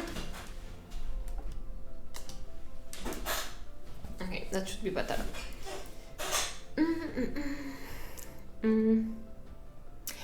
Gundams or those there are kits of like those manga girls. I think that would be like Gundam manga girls. I think that this is the way to go. I feel like Richard Gray does not have these concerns. Yeah, in general I don't have them either, but it's like you know, I have this option of being a like relatively pretty girl on Twitch, and I know that you know, going the easiest way of skimpy outfit would bring me more viewership than painting miniatures. But in general,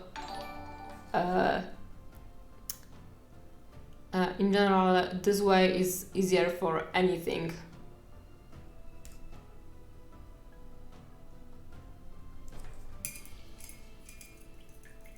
Yeah, I'd watch. I was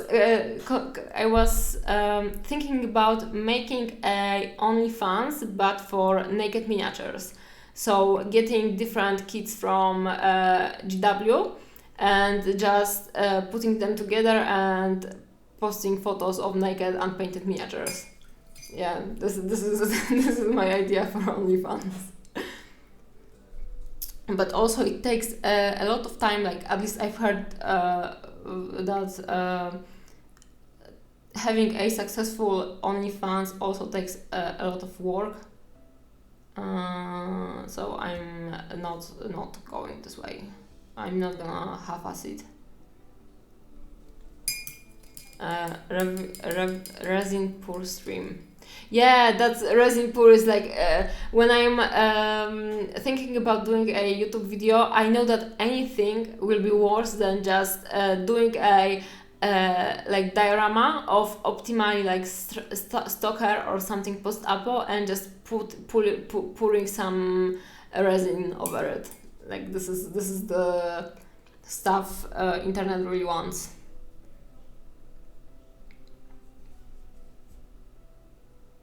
Or buying like different stuff on Fiverr.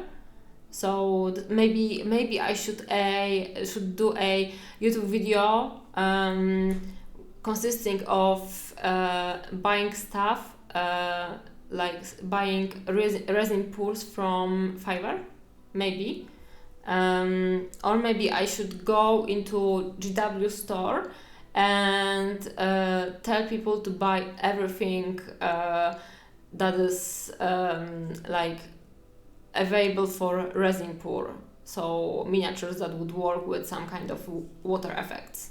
I don't know, but combining all of those like Squigmar success stories, so GW stores, Fivers, I don't know wherever else, but putting those stuff, mixing with resin pours. I think that this is the perfect way to go. People filling giant fish tanks with resin. Yeah.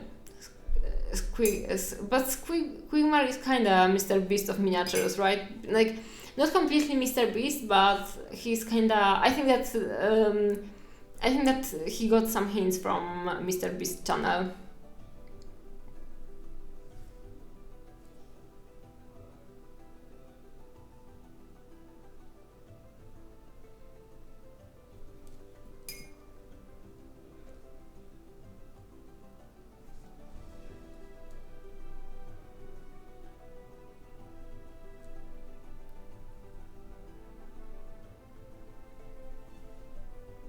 Honestly, for me, the best miniature painting video is Miniac's video about eating and tasting paints.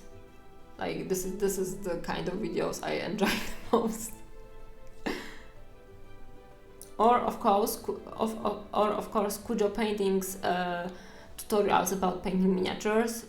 Everyone should go and check them out if you haven't already. Subscribe, like, click the bell button, repost them, make your family watch them.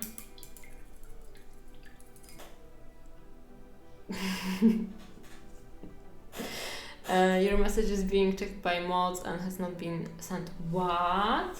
I am the mod. Because you said boobs. How can I accept it? Automod. Allow. Help message for reason. Sex-based terms. Guys, I don't know, how dare you. Allow. Resin Pool Space Marine is gone sexual. Allow. I hope that it's not against any kind of algorithms. The best videos are hidden channels made by pros with 10 videos, then they quit. Yeah. Do you have any mods? No, I have no mods. Also, I don't understand Twitch. Is this in Poland? Does this mean that I love you or something like that? I've learned some German, but I remember nothing. Sorry. 5 resin pool space marine with boobs. Yeah, exactly. Yeah. Lol, Kujo, you're not about why you took clickbait from time to time. I think that the more you clickbait the video that has any kind of merit, the better it gets. So I think that if Kujo is doing a good video, he should clickbait the shit out of it. I personally find it amusing and funny if someone does a nice clickbait. Thank you for the follows.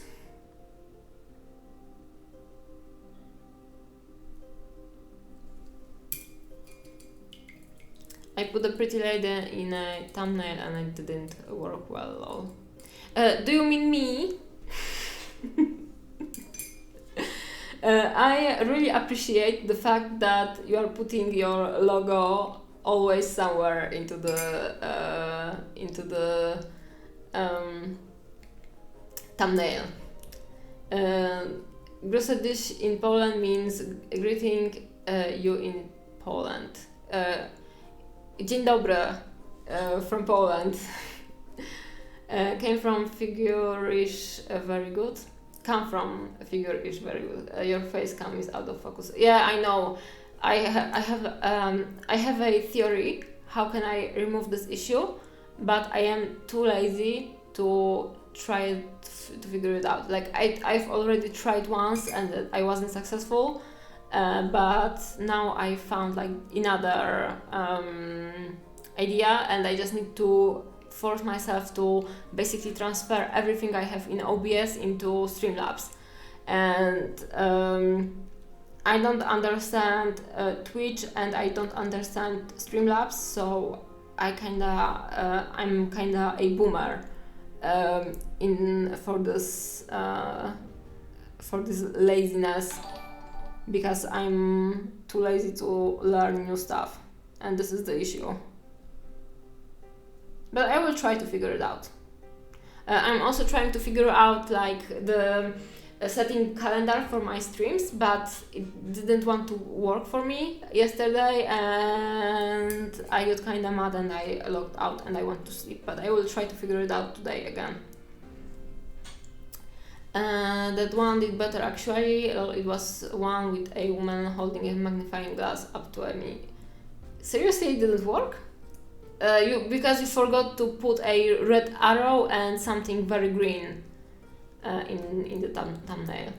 I'm going to do that, painting a space marine while sitting on an active beehive video next year. You should! To be honest, the one with Leo was the same numbers, 100% needs more red arrows, yeah.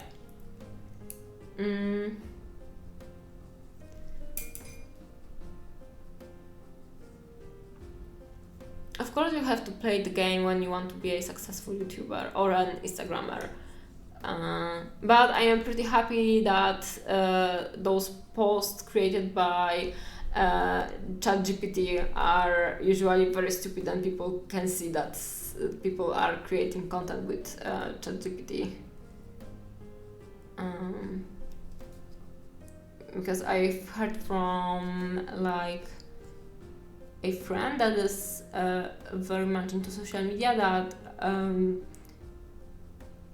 creating content with ChatGPT is pushing like for example your Instagram account, but I also saw that people recently started just miming those ChatGPT messages, so I'm kinda happy that the old way of creating like your own content is actually better. I have no idea how to Instagram, that's why I only have 200 followers. It's not because I'm bad. You have like, this is something I've heard, but I didn't try out. So for example, you need to post twice a day at similar hours, for example, and you need to post every day. So this is like the only, I think that this is the easiest way you have to do, and also the hardest, because it takes a lot of time, and that's why I didn't post recently that much. And you need to go into this posting groove, and I kinda don't want to. Yeah, twice a day. I paint one model a month. I wasn't painting that much recently. Like, I actually was painting, and I have some of my finished paint jobs I didn't post at all. I also did a very fun, and I think that very cool thing, that I bought a miniature from Pathfinder, and they are like 28. Oh, my camera got in focus. You can see me now. Enjoy, because it won't last for long. I bought my camera got interested about Pathfinder miniatures. I got this Pathfinder miniature, and I can show it, I think. Yeah.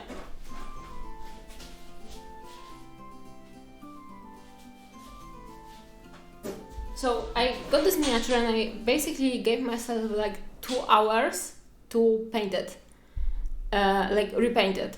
So it comes pre-painted, and the quality of the miniature is pretty much subpar, let's call it like that, and the painting is also subpar. And I wanted to like take two hours of my time and just make it better, and I repainted it slightly. So I did this video of 360 like turnaround, and before and after, and I need to post it on my Instagram, because I think that it's pretty cool. But also I did the content and I forgot about it. Yeah, so this is my brain right now. You got modded again, sorry. Swearing, oh my god. But I thought my Twitch, like I set my Twitch account to allow swearing, I think, at least. But again, maybe I didn't. At least I thought that you can swear. Sorry, guys. I'd run out of things to post a week long. This is the thing. You don't have to post new stuff on your Instagram. You can post like different angles of one miniature or one work in progress, and like from one angle and then from the other angle.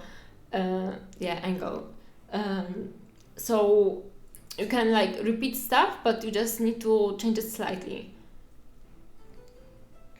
Apparently posts with multiple pictures do better than single pics, because you have to scroll through them and it increases your engagement. Yeah, and also Instagram, when Instagram notices that someone is engaging with your post, with your content, will show the post again, but another picture on the scroll. So it's good to add stuff like that. Yeah, the evidence suggests that the swearing is not allowed. I have to revisit it. I basically need to spend more time just scrolling through the different settings on Twitch. I started doing that like in the past days, but it's kind of not that clear and very convoluted, and it's hard to find stuff. For example, I tried to find today the calendar to try to set up the streams again, but I cannot find it today, and yesterday I found it twice, and I don't know. Yeah, exactly. As long as the miniature will be different, as long as the picture will be different than the picture you posted 4 years ago, it's a good content for you. And actually, I regret not taking more pictures of my miniatures, the ones that I posted and shipped away to my clients, because I have only so many good takes on those miniatures. Also, I'm not very good with taking photos. So if I had more photos, I could repost them, save them, and I could have the content. And also, I think that reposting your finished paintings from a few years ago is pretty okay, because most of the people either don't remember about it or haven't seen it, and if you did it, you spent so much time on it, so why not just remind about this work either to yourself or to your followers. Why not? Yeah, I wanted to do that with my paintings, but again, I forgot. Yeah, so I didn't do that. And also, I had pretty bad time. Like, it started 2 years ago and lasted for about a year and a half. And I basically was kind of depressed and lost the willingness to contact that much with people, and I really became out of touch with the social media, with being online a lot, and I just recently started jumping back into it and just checking the messages more, replying more, being more active, and being consistently active on Instagram and Facebook. It just I know it doesn't come naturally for me, and I kind of don't want to do that. But again, for example, Twitch is more natural for me right now, so I kind of I know just want to do that. So I hope that being more active on Instagram will come to me naturally as well. We'll see. I suppose you could do a collage type thing too, where you just splice a bunch of them together into one image. Yeah, but also there are those Instagram trends, artist versus art, or I don't know, whatever I painted in the past year, stuff like that. So they came up with those little different ideas for you to reuse the content you did before. You just have to grab it and use it, and for example, I didn't, and then I hear from people that, wow, Natalia, I don't know how you look like. So yeah, just need to be more active and use that trend.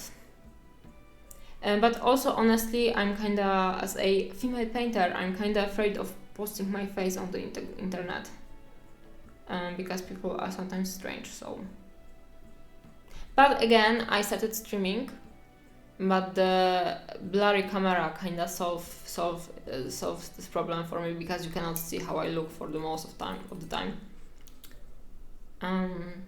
Forgot my PayPal password. Yeah, that may be a problem. Oh yeah, that thing where they put their face in the middle of one of my mini pics. Yeah. You know what? I had an idea for a YouTube video to do my makeup with acrylic paints. but I don't think that, and I think that then putting this painted my painted face side by side with my with faces from my busts would be effective. But I don't think that it will be healthy for my skin. So maybe the eating paint video from Miniac is optimal.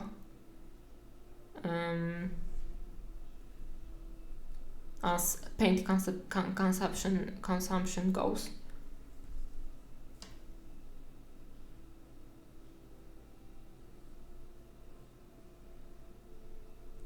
I could draw, like, by the way, if you put any kind of face on your Instagram profile, I think that it could be popular because I don't think that many people know how you look like.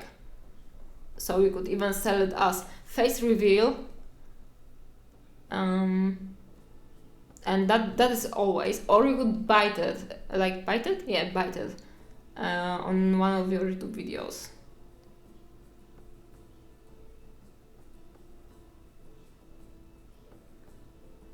Or you could do a video about face reveal, and it would be actually a face reveal of your painting. There is one, you just need to scroll down a bit. Oh, I have to scroll it down then. But I think that I saw your face already.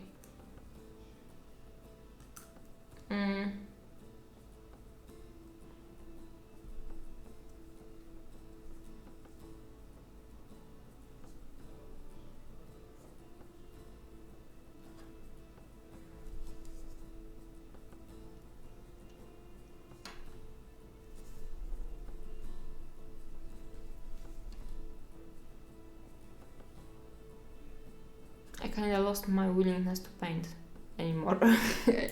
I just want to spam.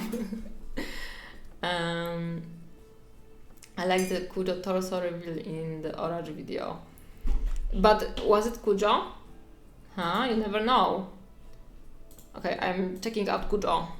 Kujo, you may cringe now.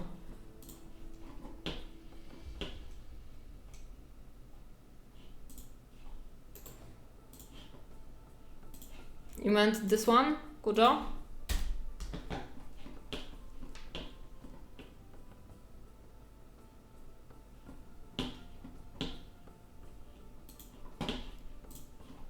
He might. Oh, okay, this one, I know.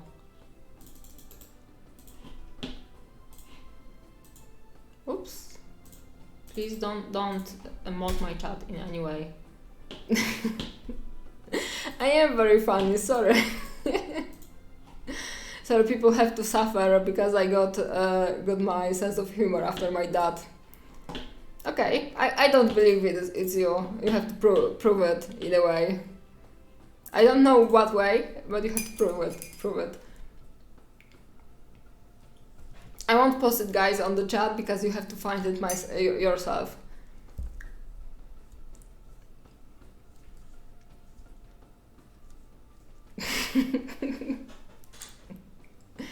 Yeah, I'm so funny.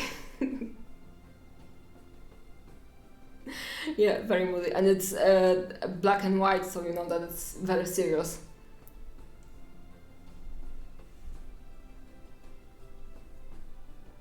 You know that it's for sure Kujo.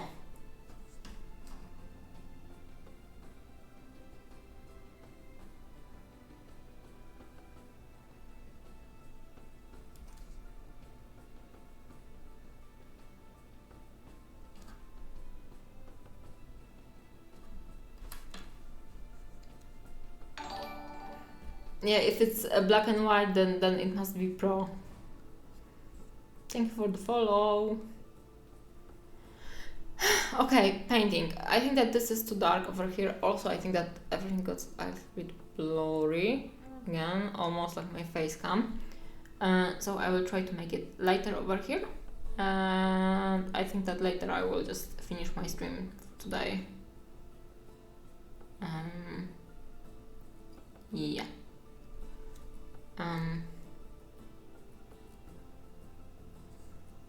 I kinda cringe on posting my photographs because I don't like to take photographs of myself, and I always feel like I look like an alien on every photo, so I just try to not take them. Also, I don't care about selfies, so this is the another layer of issue of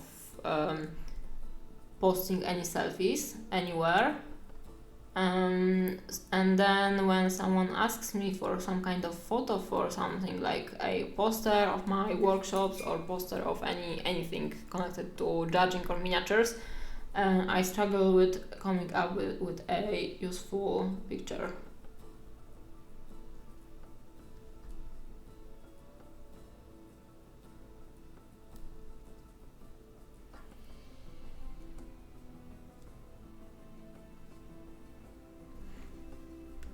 Please be focus.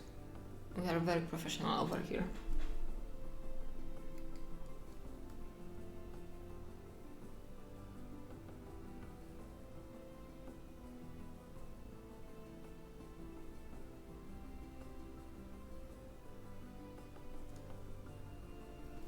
Beautiful.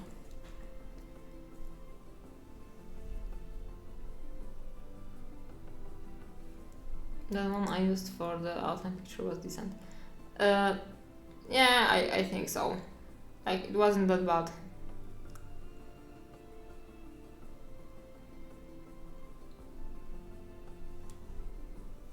But I also cringed at it when I had to take it.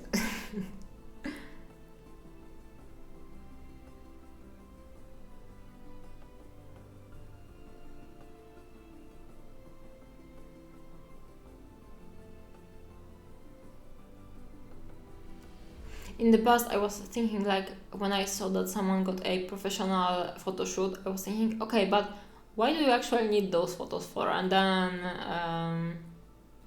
then I changed my mind, and I started thinking that maybe just hiring someone and just to take like those few proper photos would be actually useful.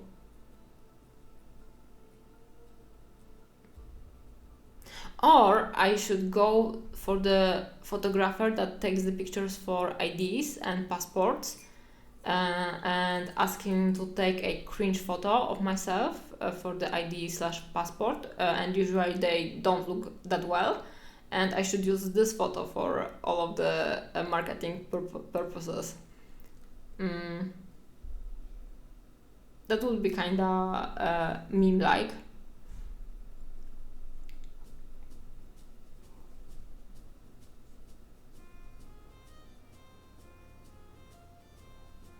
Yeah, the one in photo booths you get in translation.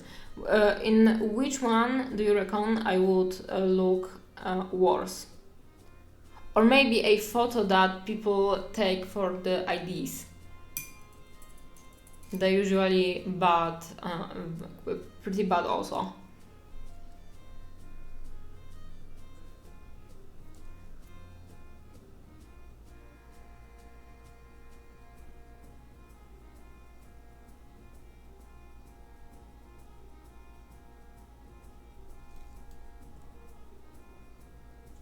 Okay, I don't like how this looks over here, but also it's sculpted in a way that it actually creates the shadow, because if I'm turning it this way, you cannot see that much of this line, and then over here we have the line. What do I have to do with this? Ugh. Or should I just embrace it?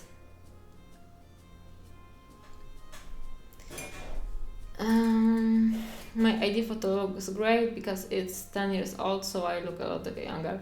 I kind of prefer how I look like now, and when I got my driving license, I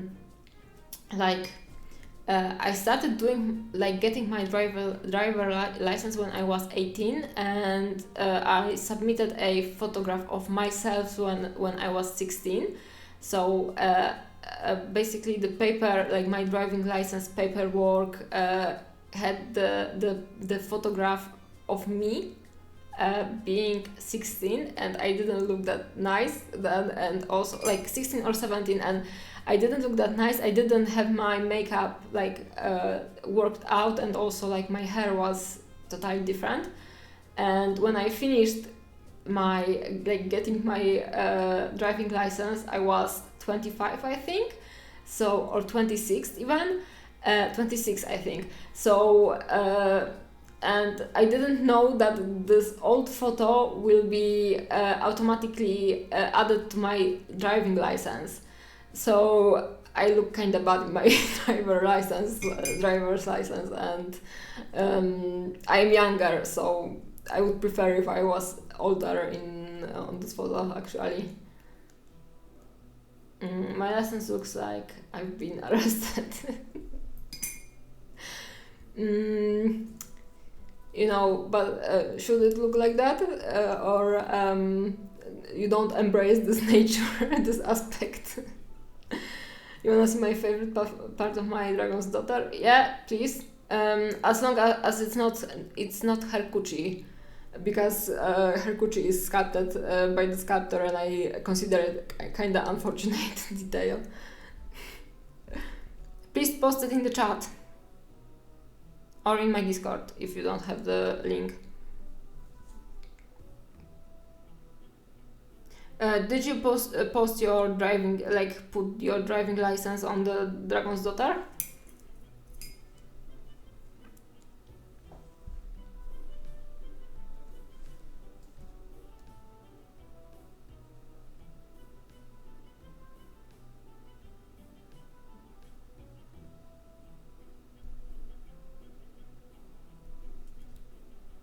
Is it better? No, it is not. This one is safe for work, okay. How can I... Okay, I can click over here. I hope that my stream is not lagging, because my Firefox is kinda huge. It's so cute! And this is resin pour, so that is how you know that this is a quality painting. Very cute. What country are you from, if I may ask? I'm from Poland.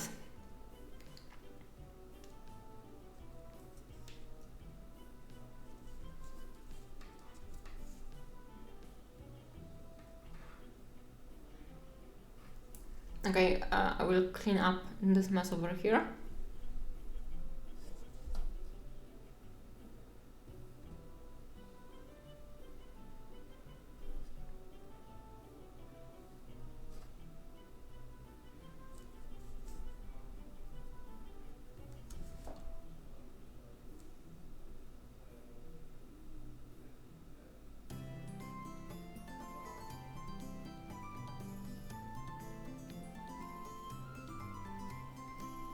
When I went to Spain, and I went to Freak Wars, some people, like Freak Wars is a competition in Spain. Some people thought that I was Spanish, because I don't know why, because I think that Oracz is kind of Polish name, and like CZ on the end is not that Spanish. But a lot of people thought that I'm actually Spanish, because Natalia is a name that functions in Spanish, but I was kind of like surprised by this idea. Thank you, I try my best with my miniatures. You can check out my Instagram for other paintings. Yep. His beautiful eyes are so striking that they are just enchanting your souls into loving him. Am I right?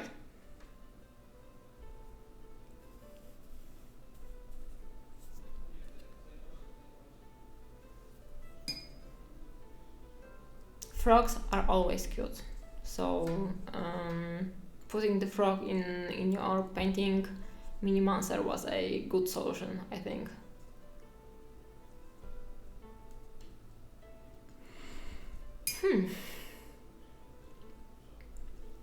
Okay, I choose to ignore this fold, which I pretty much hate, but I don't have better idea what to do with it. I will add a little bit of a stronger highlights on top of this fold and top of this fold to like kind of even the intensity of contrast with this area over here, because I think that it's too flat basically.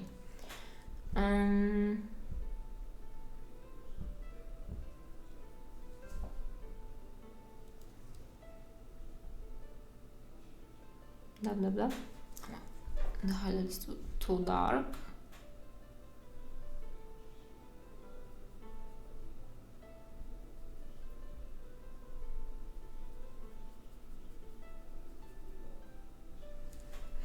Speaking English is kind of funny for me because it gets easier for me the more I start to talk like and it was very complicated for me at first, but then like I don't know, I just stopped trying to pronounce everything like I pronounced everything in Polish, and it got a little bit easier.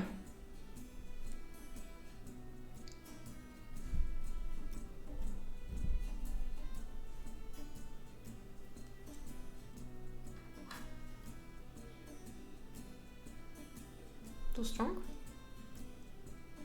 Okay, that is actually alright.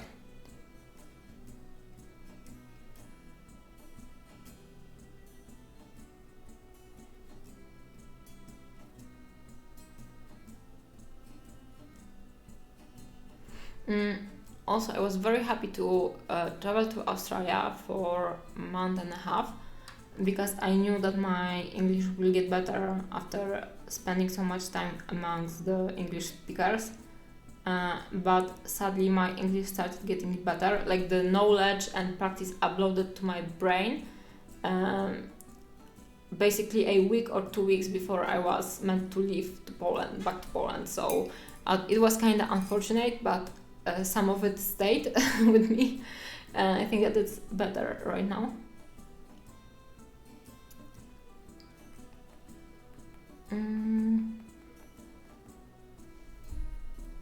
More highlight.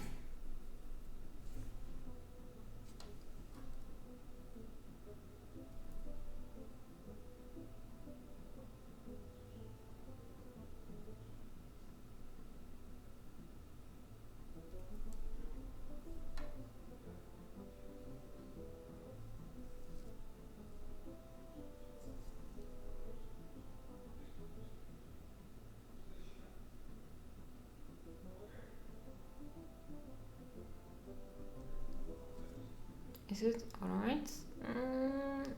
I think so, but I also think that the shadows needs to get deeper somewhere around over here because it's kinda uneven, or am I wrong? No, I think that the shadows over here are not deep enough. So I will try to adjust them in a second. And as you can see, like my process of painting is putting the basic colors on the miniature, then working on some details, and then just going around the miniature trying to adjust everything, tune it slightly to make it work, and then tuning everything to look on the same level of finish. And I like to try out stuff to see how it looks, and I go basically back and forth with some of my ideas. And yesterday stream was a good example of it because I was painting his eyes and I just had to figure out how to make them look the prettiest basically, and look how pretty they are, very beautiful.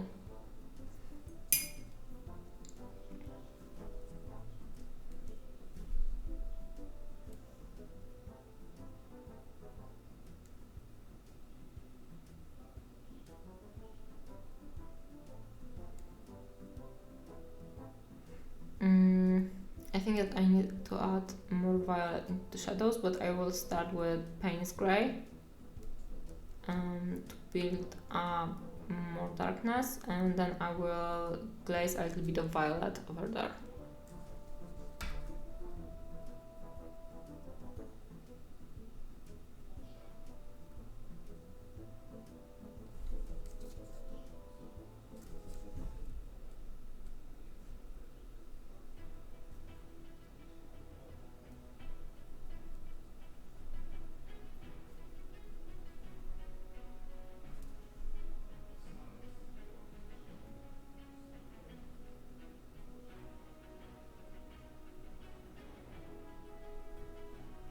Okay, I'm done fighting with my phone camera for now. We'll post pictures in the various Discords. It would probably be fine on stream, but no reason to test it. Okay. Fighting with the camera is always annoying, so my condolences for the time spent with it. Okay, got a little bit darker. I'm not sure if it's not too dark right now, but I'm more happy with it, so the outcome is positive.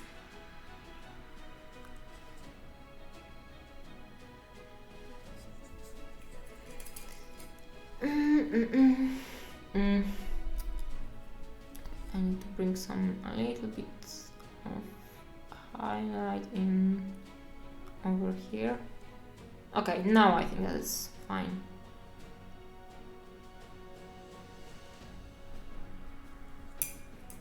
Very pretty, very wow.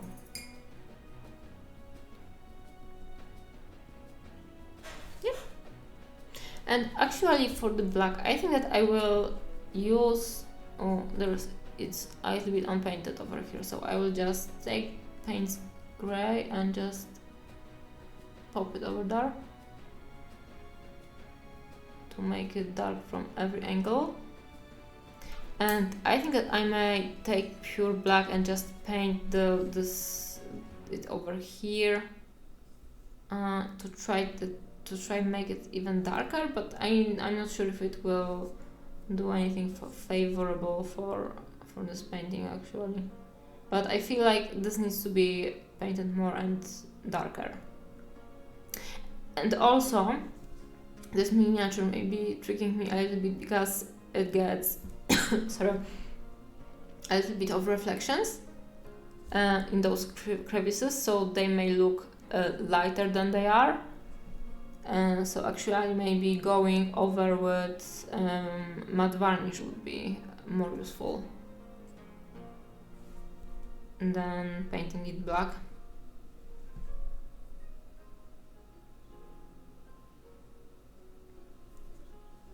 How does it look? I think that is better because the shadow got more coverage and more saturation, so it's darker.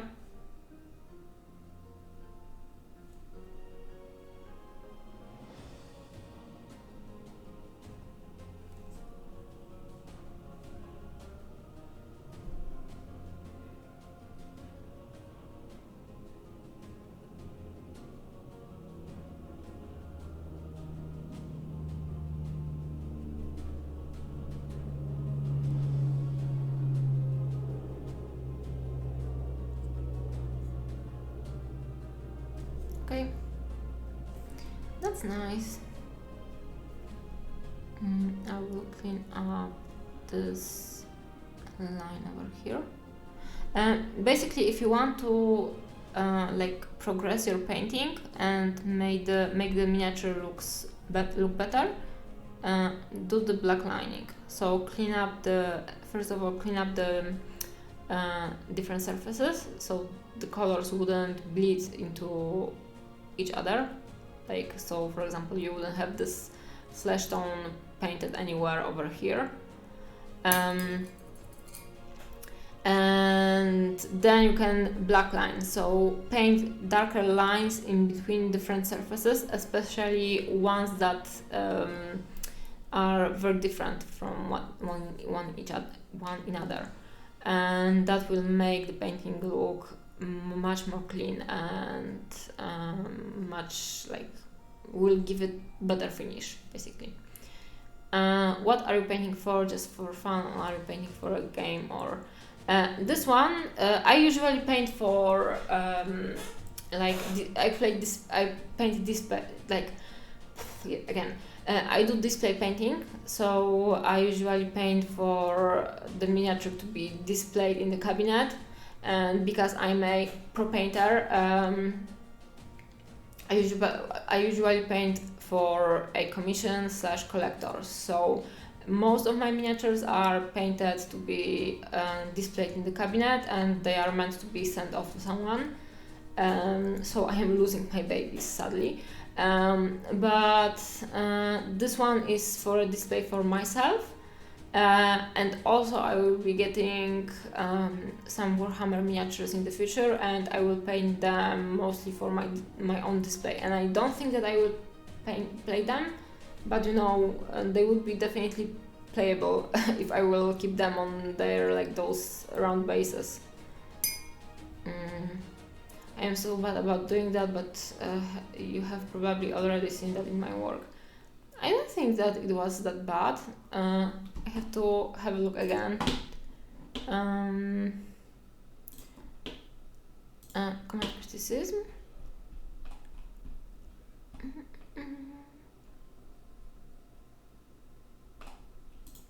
Oh no, I don't think that you are bad at blacklining. I think that you did a pretty good job. Yep, it's pretty clean, I would say.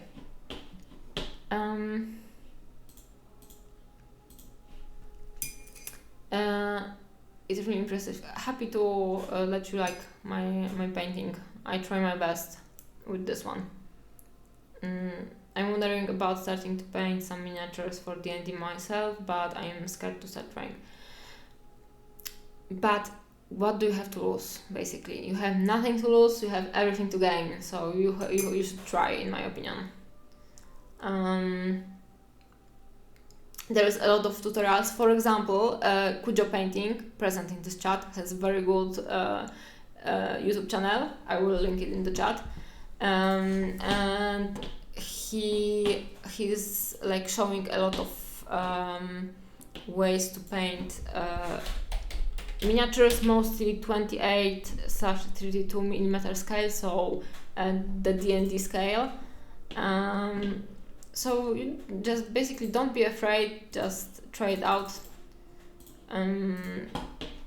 If I can recommend something, just invest in the right resources. So don't buy like very low quality paints, just buy, but it's better to buy a fewer paints but a nicer quality. So for example, AK 3rd generation, I've heard that what's the name of the not AK but Army Painter has right now pretty good paints. Buy a good brush, so it doesn't have to be like the most pricey like the GW, but you can buy some like a little bit better brush that will make your work easier, and just try it out, see how you like it. Minimonster, posted her in the Discord. In the finished paintings or in command and criticism? Or okay, finished.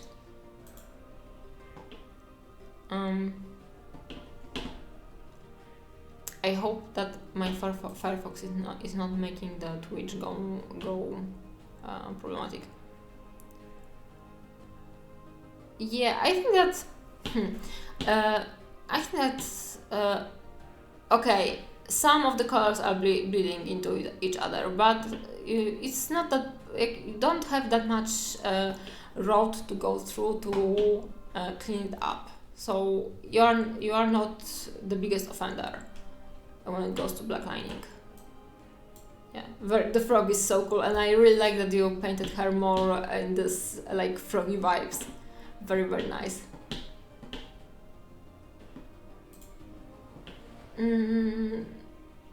Army Painter, that's what Hammer Paint is using. No, Army Painter is a different company, but it's also like created by like I think that Army Painter has some of their own miniatures. I'm not sure, but they are not as popular as Warhammer miniatures. Warhammer has Citadel paints, and Citadels are like they are more popular because they have better marketing, and in general Warhammer is fueling the sales for Citadel. But the newer line from Army Painter, because I think that they refreshed their paint formula. I didn't try them myself, but I've heard that they are good. Army Painter is better right now, at least, but I can like attest that AK3 interactive 3rd generation paints are very, very good. So I can safely recommend them. Also, they are sponsors of mine, so I wanted to stay clear about that, but they are really good. So if you are going to buy paints, I would recommend AK. Also, they are very popular in the modeling store, so it's easy to get them.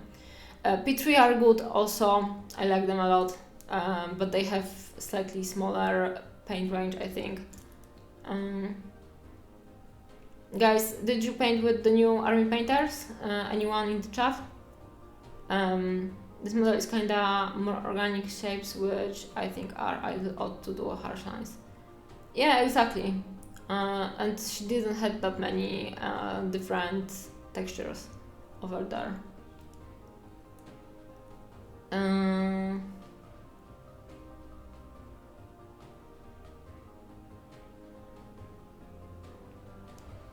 Go watch Nemesis CE11. Is it a YouTuber or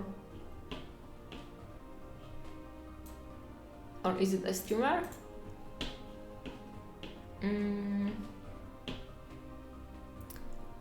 Army Painter paints are kinda iffy. Army Painter washes are great though, oddly. Yeah, but Army Painter redid their formula, and I've heard that they did it very good. So I don't want to shade them right now because I just don't know the quality of their paints. Yeah, I am I kind of shouldn't advertise Army Painter, but I'm honestly curious about their new quality, but I have my own paints and I don't want to spend money on Army Painter just to try it out. So I will see if I will have the opportunity to get an update about the quality. Maybe some of my friends will get them and I will just be able to try them out. But right now I have mostly Abteilung paints and AK third generations, and I know that they are good, so I'm sticking to them. I've heard that Army Painter's washes are good and that Citadel washes went kinda bad, so I don't recommend Citadel paints at all right now. Half a year ago I would say that it's worth to buy Citadel washes, but now I've heard that the quality went really, really down.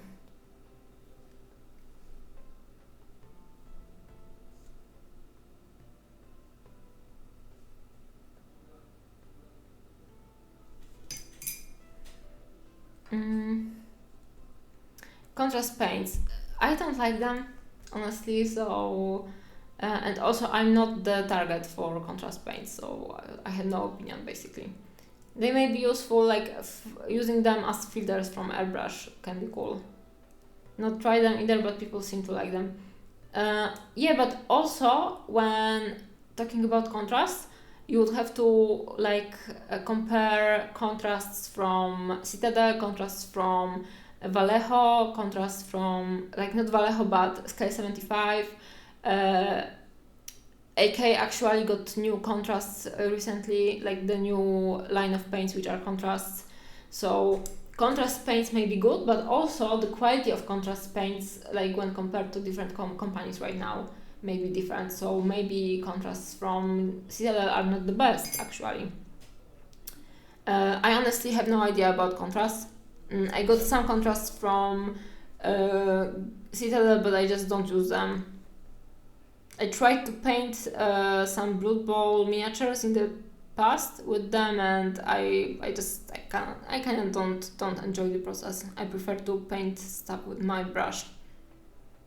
But there are definitely some people who prefer contrasts, and that's also very cool.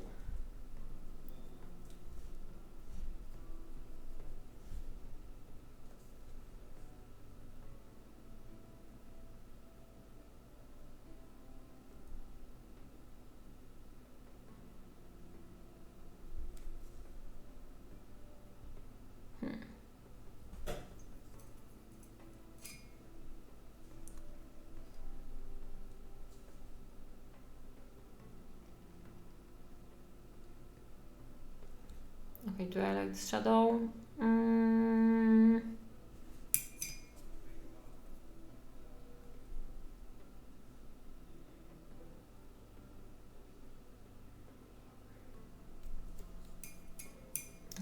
like it now.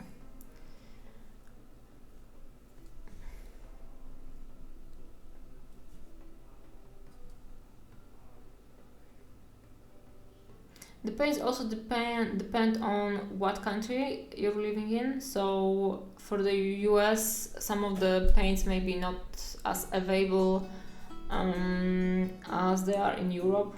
So I can speak freely about paints for European painters and stuff that is more popular in USA. So for example, I think that Pro Acryl is pretty much unknown for me.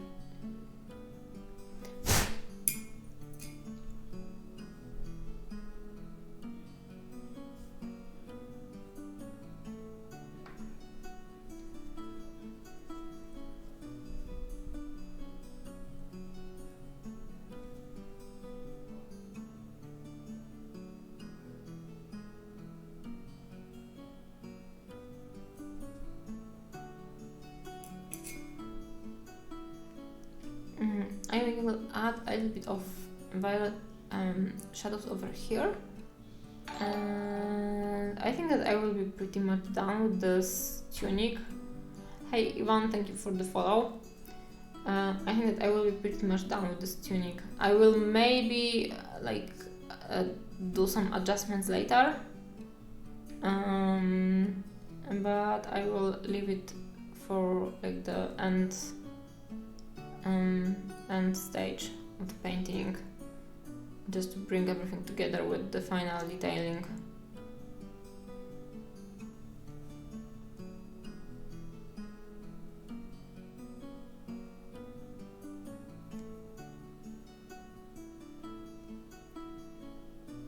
I just need to jam the brush in the back because it's hard to reach over there. Conscious painting is not an option in this case.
I don't want to highlight it too strongly.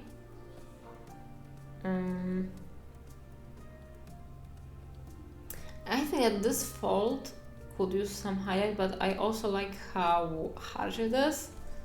But I will try to make it slightly lighter. Just to not be neglectful with this area over here. But I'm not sure if I will keep the highlight. Okay, I may keep it, it's not that bad. But I preferred when it was a little bit darker.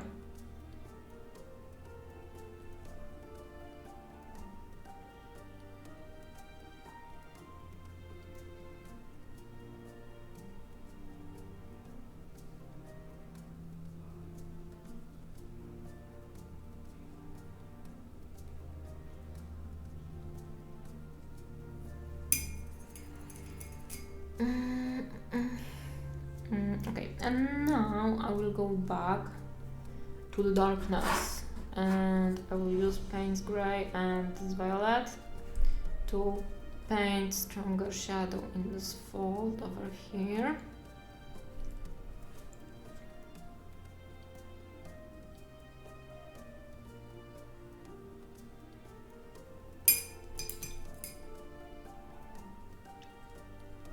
And bring more shadow maybe over here because it's too bright when compared to the rest of this tunic. Thank you for the ride! Whoop, whoop, whoop, whoop, whoop, whoop. We are passionately painting the and the finish of this tunic. Very nice, very wow. Evening! Hey guys! So yeah, I'm painting a bust of an old wizard. I made him look a little bit younger, I think, because I didn't shade all of his wrinkles on the face. So this is a very nice, experienced wizard, which is meant to be a druid, and he has very fancy grass hoodie, as you can see over here. I've painted it on one of the previous streams, and he has very fancy mushroom stuff with some of this roots hanging around. So, and he has a very, very fashionable leaf bag where he carries all of his possessions. Yeah. Hey AC Miniatures. So yeah, this is basically it for today. I will keep painting for a while longer, adjusting all of the highlights, stuff like that. But I want to make him pretty for my display cabinet, and this is pretty much it. Yeah.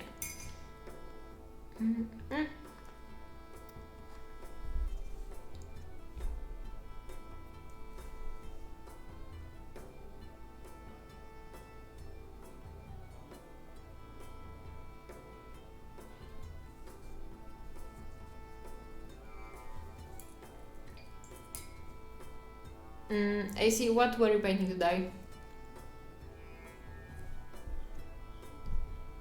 If you're still here, of course.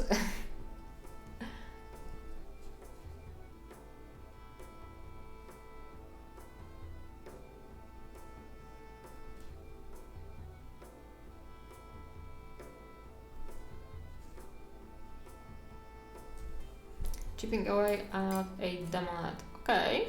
Were your chipping successful? Are you happy?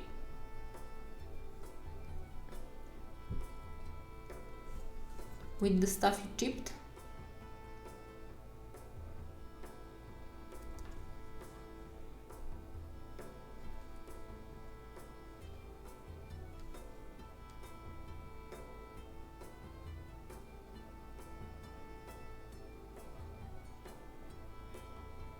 Those demonet, is it a demonet from GW?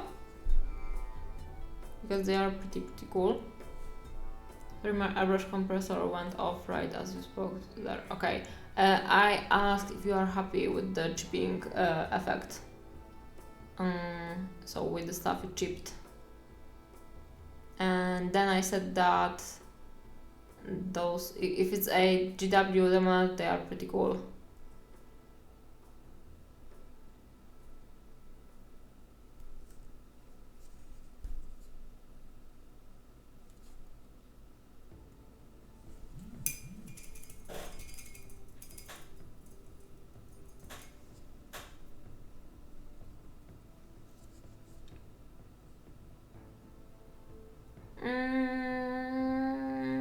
Okay, I think that the tunic looks fine. The airbrush went bzz or brr. I will make it darker over here. Okay, so the tunic looks pretty okay, I would say. I would wear that. Very fashionable, very fancy, and very wow again. I think that this one will be a little bit more textured, because this is a traditional sculpt, so it was sculpted by hand, not by me, but by the sculptor, and before it was cast, and they usually end up a little bit more textured, but I will try to clean it up as much as I can before finishing. So chipping away is a term for making slow progress, so there is no actual chipping, and yes, GW, one of the new ones, the slightly bigger one. So there is actually a lot of painting. Give me a second, guys.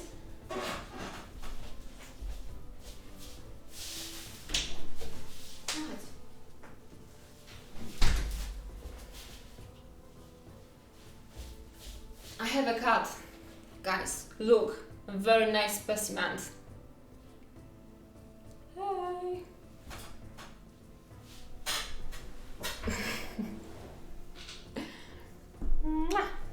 His name is Loki. He really likes to paint with his tail, so that consists of or tail of his paw or his paws. So that consists of him either stepping or putting his tail into my wet palette and then running around my workshop and making everything dirty. But he's very good at it, so I consider him very nice workshop painter. He's very cute. Look how cute it is. Yep. Also, he recently broke this guy's stuff, but you know, so it was basically almost like a wizard's battle, but this guy was on the losing position right away. That sounds like a great art installment. Exactly, it's called Happy Feet.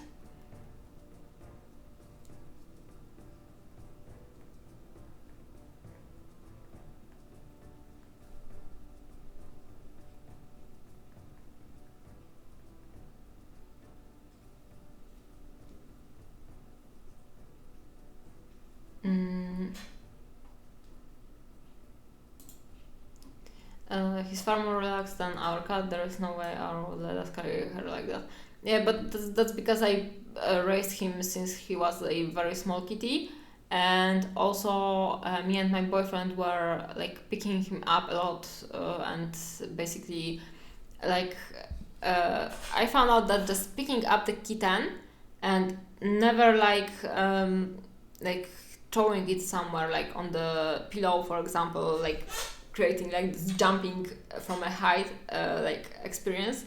So never like letting him go, but also like turning him around in your hands. So basically, you know, like holding him and making him like go turn around. Basically, it creates in him like this, like he knows that you will never ever drop him, and that you can basically, he trusts you to do anything with him because he knows that he's safe in your arms. So I think that he is so relaxed because we are turning him around in our hands since he was very, very little, and he is very relaxed because of that. Yeah, exactly. He knows that I will never give him up, I will never let him down. Yeah, something like that. Just dip cat beans in paint and then let them go wild. Yeah, I would actually, like, if I wasn't renting the space, I could have his little happy paws all around. Yeah, so this is the cat. He's quite small and quite young. He's year and a half old, I think. But he's pretty cool and pretty chill, and I like him. He likes me also. Sometimes he's a little bit like a trickster, but it's very cute at it, so I don't mind it. Also, he likes to eat different plants, and he likes to steal spinach. Which sometimes may be a problem because if he will eat too much spinach, he may become ill. So I have to be careful. But in general, he's very cute and very, very nice. Yeah, never run around or hurt him.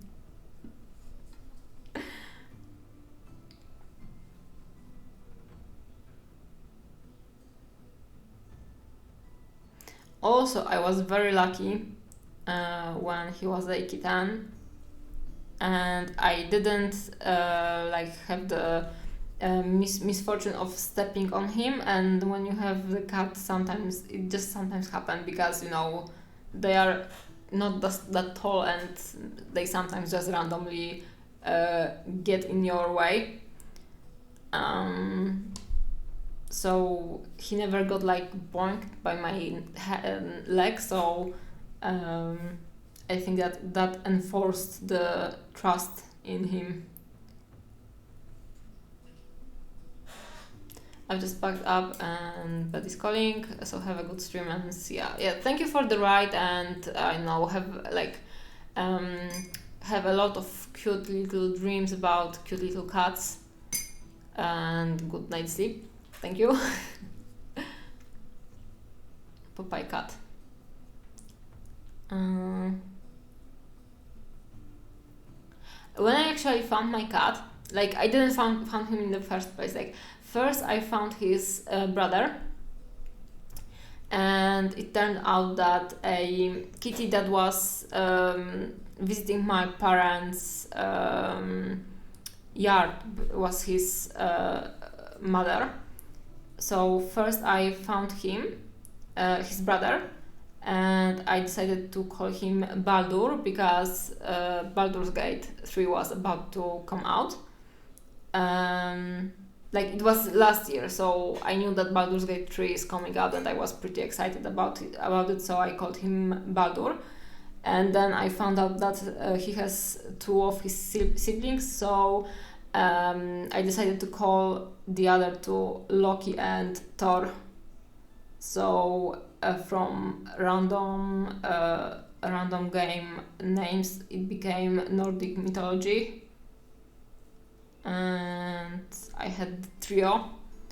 I also found them out like 2 weeks before I was moving to a new place, so it was kind of hard thing to organize. And I also 1 week before the move I had to travel to Scale Model Challenge, so it was crazy time for me, and I had to organize a lot of stuff, and also the kittens were afraid of humans, so I had to do a express trust course for the cats to let humans go around them. Then I had to go to SMC, then I had to go back to Warsaw, sign my lease, then go back to my home, pick up the cats and all of my belongings and move to Warsaw, and it was kind of crazy, but I'm very happy that I got lucky. He wasn't abandoned, but the kitty that, his mother basically, she wasn't spayed, and she was like the cat that was basically like visiting my parents' house, the house of our neighbors, and I think that one more house. And she was pretty well taken care of because she had the food. If she would become ill, we would take care of her, but because of she wasn't spayed, she had those kittens in the neighbor's shack basically. And the neighbors, they have a big farm, like not that big, but the buildings at the farm were big. So I had no idea that the kittens are there because they were small, and the cat mama just hold them there. And I found them after she moved them to the garden next to my house. And one of the kittens, so Baldur, decided to follow her when he was a little bit bigger. So that's why and the neighbor didn't care that much about the kittens. She didn't had any contact with the kittens, and also they were hidden in a very hard to reach place for this woman, and she's a older one, she's a little bit older, so she couldn't reach the cats as easily. So the cats basically were raised up without any contact with humans, and they were very afraid of humans because of that. I was lucky that the cat mama knew me and she trusted me, so I could hang out around her. I could feed the cats for a week, and they started trusting me more and more. Yeah, but it was crazy anyway, and I was very worried that the cats at the garden, they were pretty much safe, but I knew that stray dogs have access to this garden, and they may be aggressive because they, for example, tried to bite me once. So I had very short time to figure out how to like make the kittens safer for my leave for SMC last year. So yeah, I had to find a carer for them, and of course nobody wanted to take care of them, but I basically forced my parents into it, and they were later like shepherding the cats basically. Yeah, and I need to find something like with a needle. So I had to figure out, like, basically force my parents into caring for the cats when I was at SMC. Then I had to figure out the move. Then I had to actually go to SMC, and it was a lot at once. And moving with 3 little kittens is complicated. And then I also had to move my own older cat. And she didn't like the kittens at all at first, so you know, learn a little bit how to paint, but a lot about how to adopt cats here with Natalia. Yeah, I'm very good with adopting the kittens, and also like pushing the kittens for my friends to adopt basically, because I don't know why, but I have like this like I have a theory, like I have a theory that I am in general, like I have a druid vibes in my life, and just animals like to be under my care. So kittens, I have like this periods in my life when I basically find kittens and I take care of them, and I try to find the new homes for them. Yeah. And I just finished last year I finished raising those 3 little rascals. One of them stayed with me, and then I adopted a cat whose name is Carmel, and he's a ginger cat, and like he's very sweet and very, very fine, but I cannot take care of kittens right now, even though I really would like to, because I need to make my own cats work together, basically. And this is the issue right now, yeah. Because my kitty, Siri, don't like the new cat, Carmel, and we need to make them work together right now before I will take care of any new kittens. But I would actually like to foster kittens or something like that. Yeah, we will see how the future will look like. Hello! Have you thought about having a pet channel in your Discord? Yeah, I actually didn't create it, but I should. Celadis could post her dragon over there. Really nice miniatures in your Instagram. Thank you, I try my best. This man is a Mr. Druid.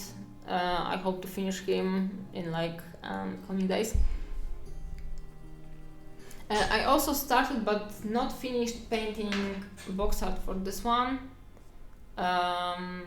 Yeah, and this is a miniature of my own production, Awesome Creations. If you want, you can follow the profile on Instagram. Yeah, so pretty cool. I want to finish her also in the near future, but she is a little bit more complicated to paint, so I'm painting her off camera basically. Yeah, pet channel, but you know, the pet channel is nice, but I never remember to post my own pets on the pet channels I create. So this may be an issue, but I like when my Discord members post their animals and updates about them, because animals are very cute and I love animals. I recently got a home for hedgehogs hedgehogs. I think that is a little bit late, like I should set it up in October, so I'm not sure if any hedgehog will want to live there this winter. But maybe some lost hedgehog will find a home over there. So I set it up in my garden yesterday, and I'm setting up bird feeders tomorrow, so I hope to have like all of those little cute birds flying around in my garden. And did you say you were going to do the tutorials with her on stream, or are those Patreon only ones? This one will be YouTube tutorials, or at least I hope so. I think so. I need to finish painting her. I think that it will be on YouTube. Yeah. I kind of have an issue with like long painting processes tutorials, because I have like, I don't know, I feel like it's best to do it on stream, honestly, because I can paint and people can ask me questions. And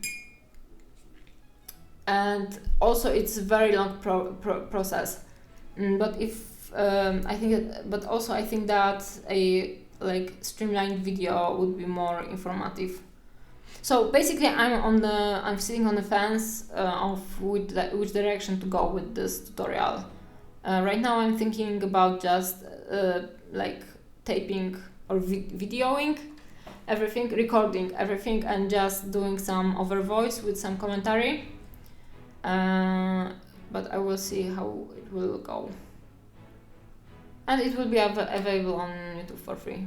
Get a bird box. Yeah, I'm like, do you, like, by bird box you mean bird feeders, or a bird like the box for as a home for birds to like start a family? Because I was thinking about it, but I cannot. I'm renting, so I cannot do any changes to the front of the home, basically. So I cannot screw something. But I would definitely like to. Me and my boyfriend wanted to get a box for bats, actually, but I have no idea how could I hang it on the building without screwing it anywhere. So we didn't do that. We just got the hedgehog home and bird feeders for this winter. But like someday optimal like outcome for my life would be to have a house near a forest, and to have the place for the little birds to nest in around the roof, and then have some bat boxes and some owl boxes, and just have this big garden with old trees, and to hang around different boxes, of course in like a reasonable amount, so I wouldn't have like this bird invasion with the species just fighting one another. But I want to have bats. You can get actually a box for bats, and they can nest somewhere at your house. Yeah. So I want to get the box for bats, for example, and I like when the bats are flying in the trees around the around the evening. Yeah, so I would like to get that, and also I like the sound of bats in the evening. Pretty cool. And also I would like to foster more kittens, and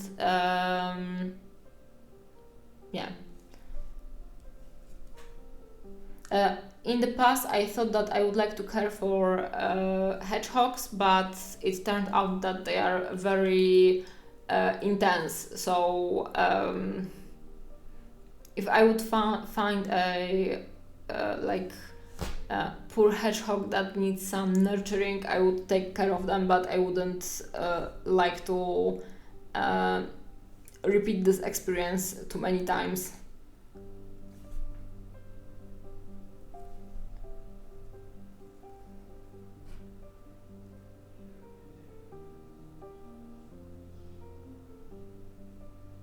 Also, I would need a nice cellar to be able to care for the hedgehogs, because they are kind of intense and they smell very bad.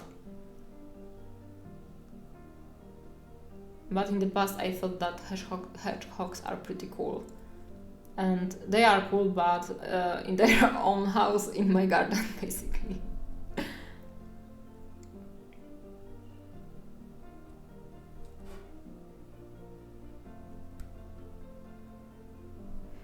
I also once tried to nurture a bird. I have no idea how it's called in English. In Polish, it's Erik, and I was very unsuccessful with that, so I gave it away to the vet, so they could care about it like a bit better. But again, like, I had no experience then, and I think that it didn't help me. That I had like I had a lot of troubles, and also the bird didn't want to eat on its own, and I had to open his beak to put the stuff inside it, and I was just the concept of like forcing this little fragile creature to open its beak, it was so violent for me, because it was so small and so fragile that I just couldn't handle it, and it was very problematic for me. Hedgehogs are funny little creatures. Yeah, they are. At my home, I always had some hedgehogs around, and I don't know. I just would like to like continue having hedgehogs in my proximity, and in general, animals are very, very cool.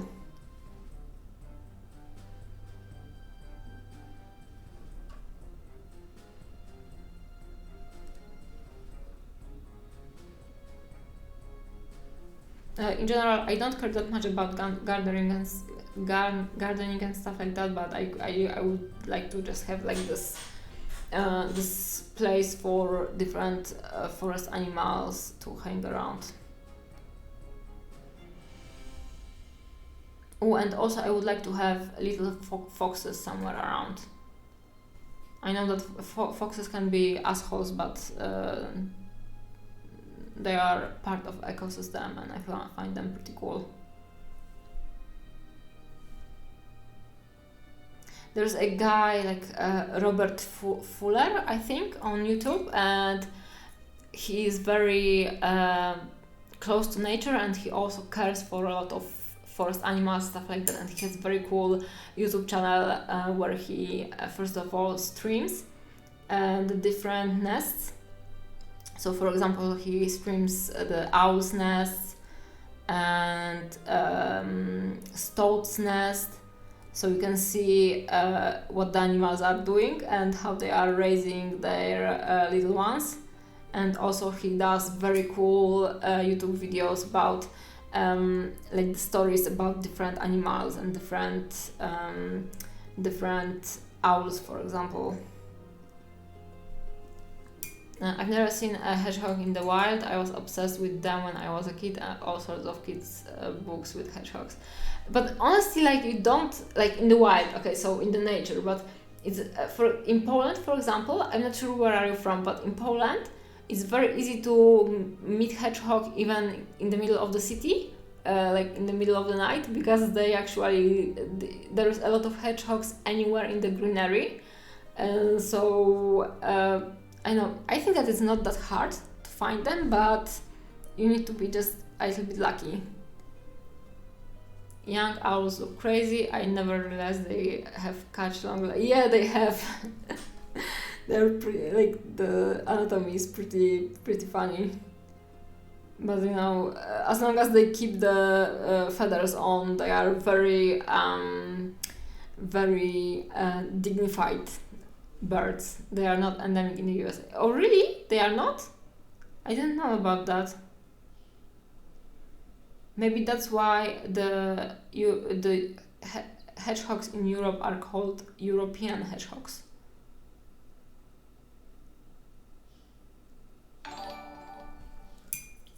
thank you for the follows, guys. So yeah, recently I was thinking a lot about being motivated for painting, and like, because you know I'm a commission painter, so I sometimes feel like a little bit forced to paint because I need to do the commissions, and I knew that the best way to paint and be successful at commission painting is to paint basically either Warhammer or fantasy chicks.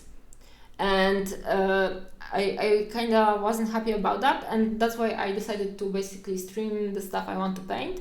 So I decided that I want to paint druids on my stream. So most of the busts or bigger scale I will be painting will be either a fantasy stuff connected to forests, or busts I will turn into druid busts. So yeah, and most of those miniatures will stay with me, so they will be in my collection. I also decided that I want to paint some of the newer Age of Sigmar cities releases / Old World, because I really like those miniatures. So on the stream I will be doing the stuff I really enjoy and I really like. That said, I also like painting my commissions, but sometimes I don't feel like it. And I want the stream to be like for me and for mine painting. Yeah, so it will be kind of a form to finally do something for myself.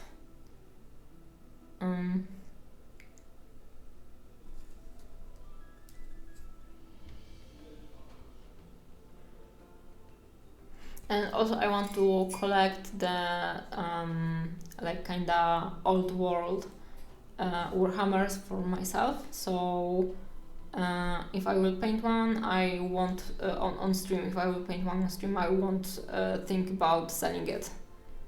Oh yeah.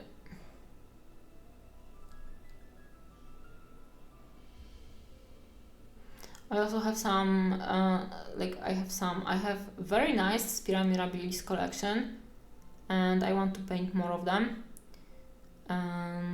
So I will be basically trying to turn most of my Spira Mirabilis into druidic forms.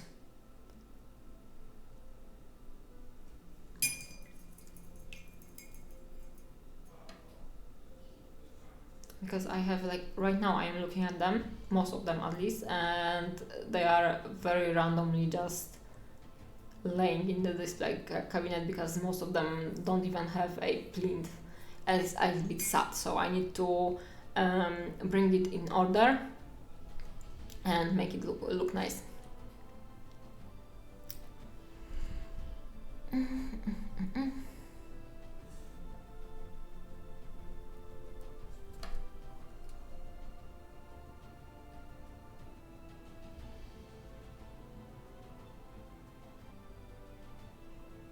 That said, if you're considering getting a cat and you need any kind of advice or knowledge or encouragement to get a cat, just ask me. I'm very happy to encourage you to get a cat or 2 cats.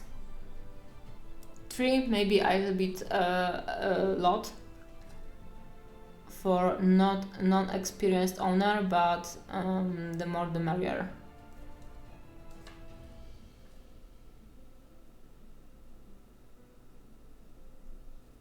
I have 3 right now, and I'm kind of sad that I am not in a position to adopt more, because 3 is the cap for me.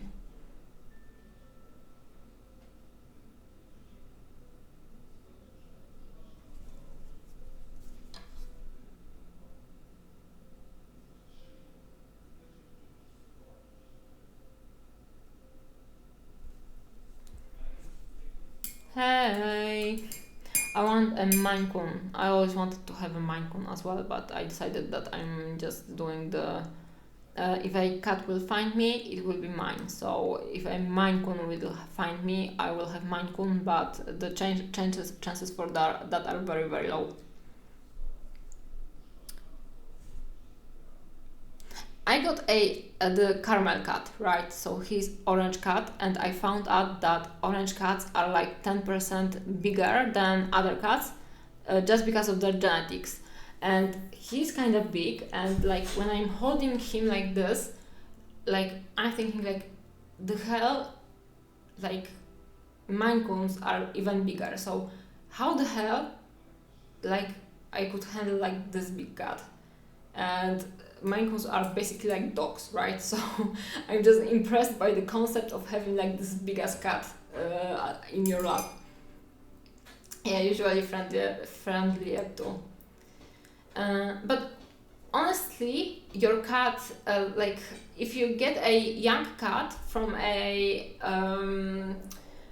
owner that basically took care of him and put a lot of time to like have this cat, I know, like be in peace with human beings, then usually the cat will be trusting and will be more open. So you can, in a way, you can condition the cat to have like this more friendly character.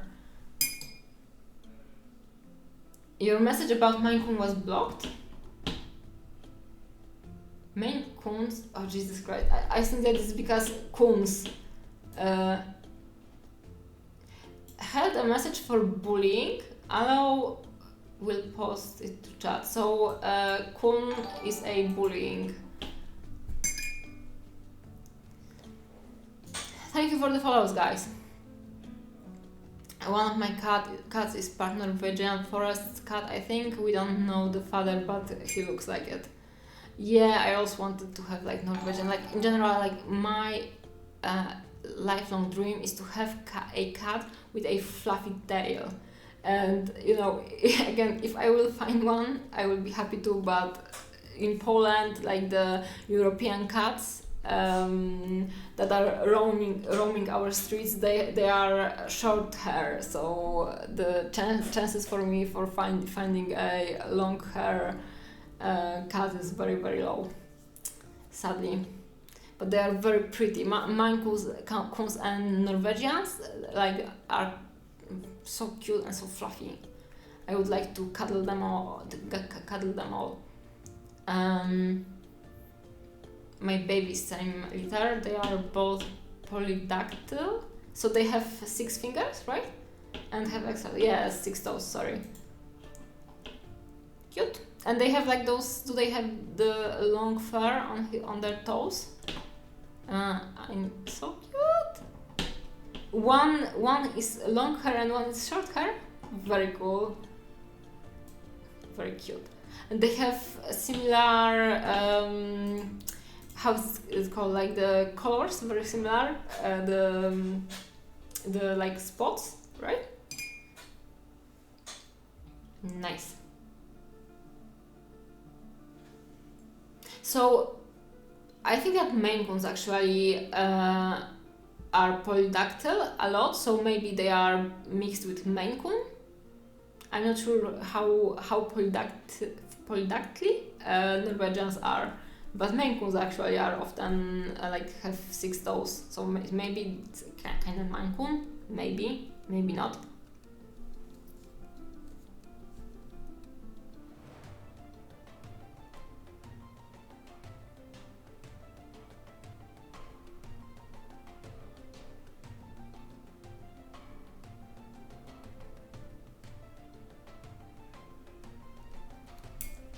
And the one fluffy one has big fluffy tufts, and the mom and all the other cats from the litter are all brown tortoise shell cats.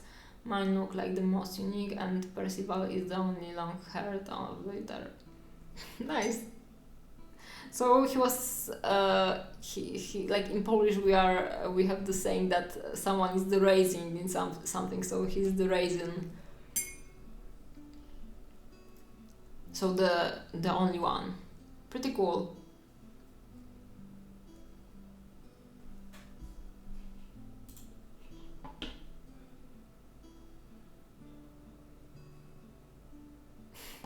So pretty. And this black fur on the side of his face is so cool. Like you can see the texture just making making him look a little bit like off center. Very cool. He's kinda a blackbird, you can say. He's very handsome, he's basically a model. Yes, he is, I agree. Okay, now I have to create the pets Discord channel. Give me a second. General plus pets. Pets. Pets. I need a heart emoji. Okay, I will. Yeah, I have a pet channel on my Discord, guys. You can post your pets over there. I will post mine later.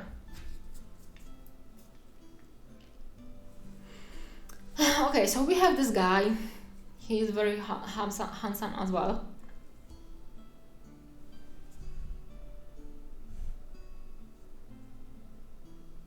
If you like cats, follow Neko Galaxy. Yeah, and have them in mind in particular for Black Friday, because they have something very cool prepared.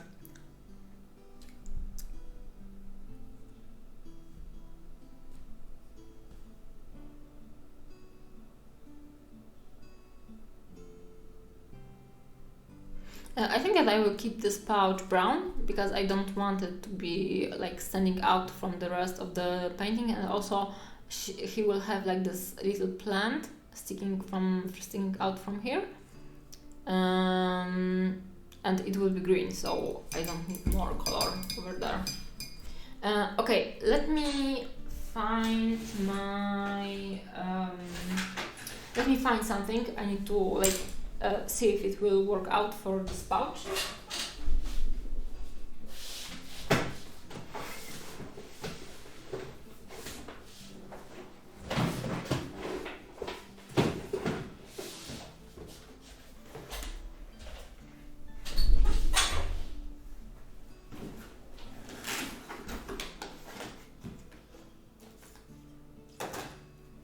Okay, so I have like those different ferns, and I will try to check out if one of them made this little plant. I also have this, sunflower, so maybe the leaf from a sunflower could work. Do I have more? I had marigolds, but I have those lilies over here, so maybe this. Okay, I'm finishing the painting part for today because I don't want to paint anymore of this guy. I will check out the leaves and then I will finish the stream, I think. So let's enjoy the plants matching process. I will start with the ferns maybe, because I'm very curious about them. Which of them may be the best? I think that this one, because it has this one because it has the most detail. Whoop, whoop, disco. Okay, so I think that this fern may be the best because it has the most detail, and this is more flat, so I think that this fern would be better for like 75mm scaled dioramas or something, but I'm not sure if I'm right. I will pick this one. This is from Green Stuff World. This one is from Green Stuff World as well. Okay, so I got them from Green Stuff World.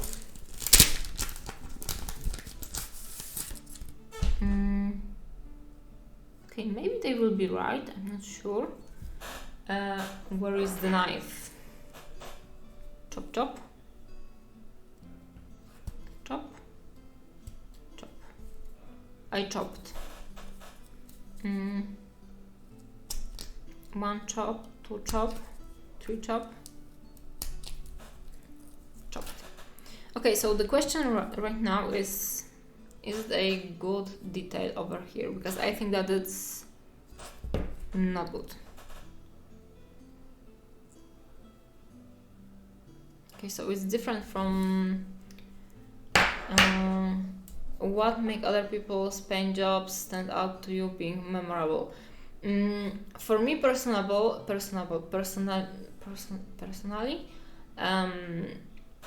if the painting has some kind of originality to it, so if it's not a reproduction of an illustration, for example, or if it's not just another like coloring of the miniature. So and I don't want to like say that just coloring something is bad, because to each their own. If you enjoy just coloring, it's fine. But I like value the most the painting that has some kind of interpretation to it. So basically, if the painter brings anything to the sculpt with his painting, it's valuable for me, and I really value creativity. And you don't have to be creative for everything. You don't have to try hard creativity, but if you from time to time paint something creative, it's fine. So I value that, and I don't value blending. I consider blending very boring. I prefer if something is unblended, but if it's interesting, I value it a lot. Good evening, that's some late stream going there. Yes, it is, and oh my god, it's almost 2 a.m. So I will be finishing it soon. Yeah, I just wanted to see if this little fern will work out as a little plant.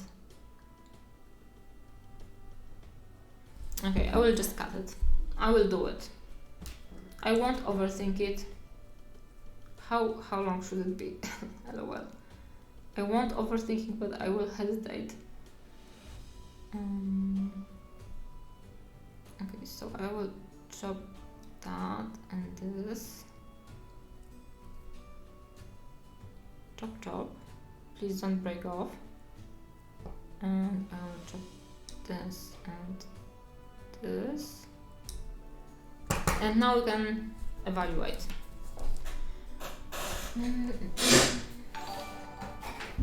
Thank you for the follow.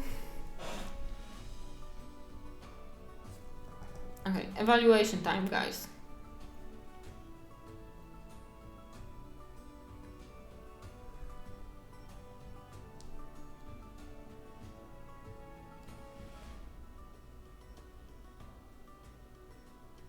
If I stacked like 2 or 3 ferns like that, I think that it would be cool. What do you think?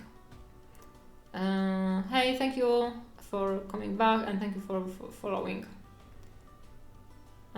Yeah, I think that it could be cool. I would just have to bend it a little bit and make it more organic, but I kinda like it.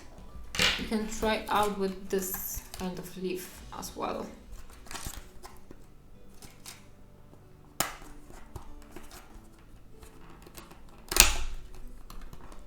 This is so old that it started breaking. It's from Model Scene.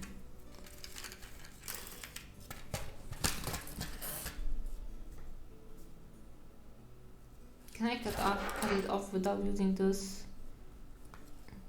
Okay, I like this this paper more because it's thinner, so it will look more natural on the small scales.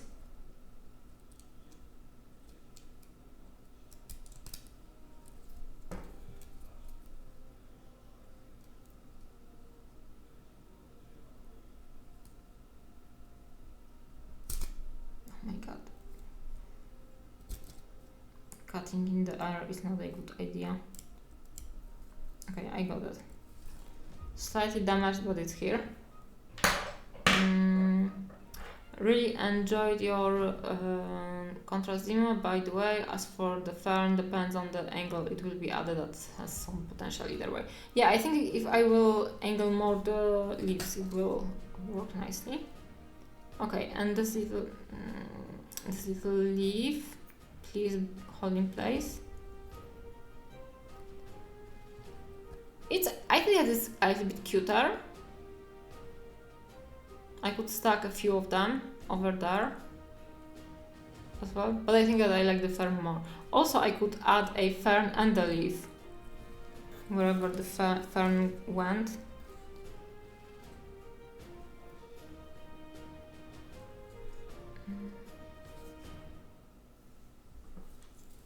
I will cut it a little bit shorter. My God, so delicate. Wieczór Natalia, cześć wszystkim, hi everyone. Hey Gary. Yeah, it is correct. Cześć Gary. Oops. Oh my God, it doesn't want to work. Please work. And I hope that my please are enough for this miniature.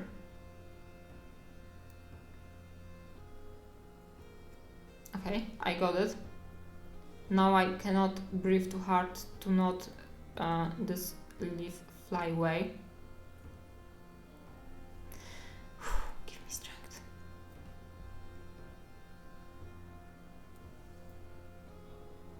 Okay, got it. Got it. Oh my God! It doesn't want to walk with me. Chop, chop.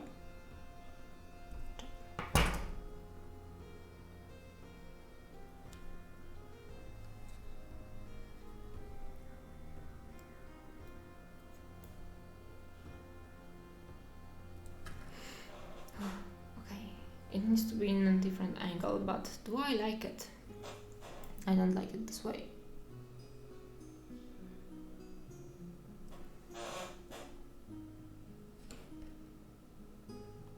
Okay, I think that the different leaves are a good idea, and just angle them like a little bit outside. I think that they can work. Okay, put like 8 pictures of my cats in there to get things started. Very good. Please send me the pictures of your cats, and also different animals.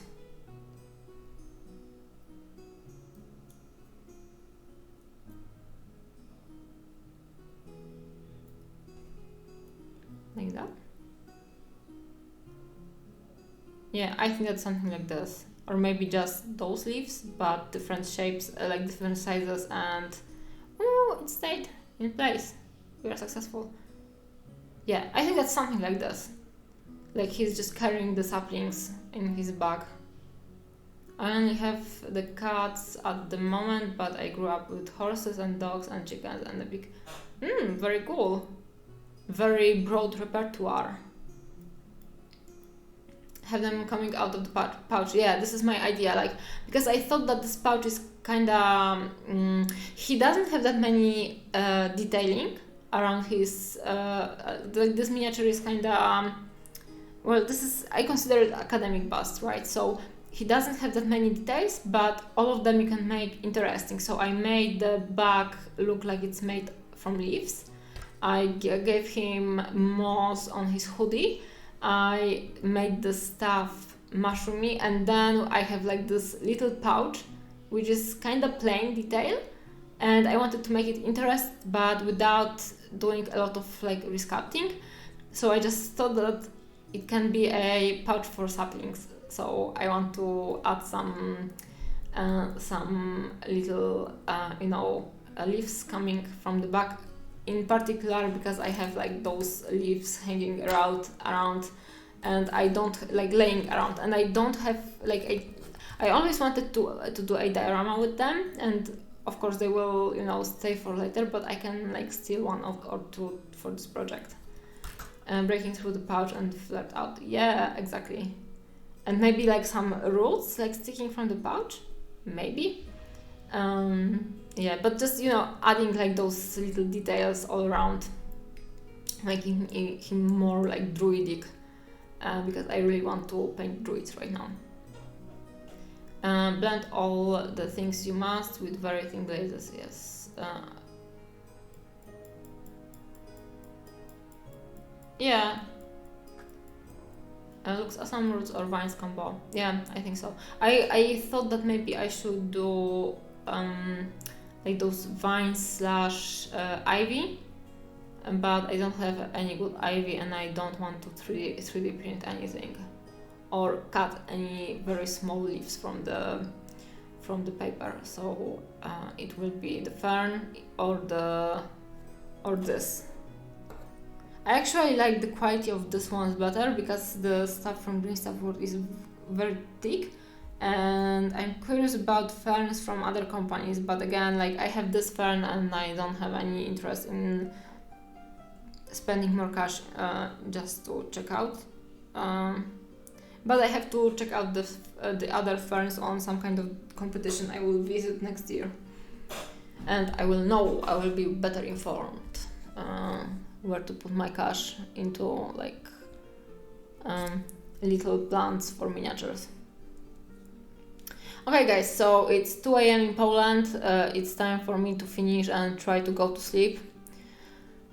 Thank you for watching and following my painting process. I think that I actually don't know when I will stream next. I will stream twice the next week for sure.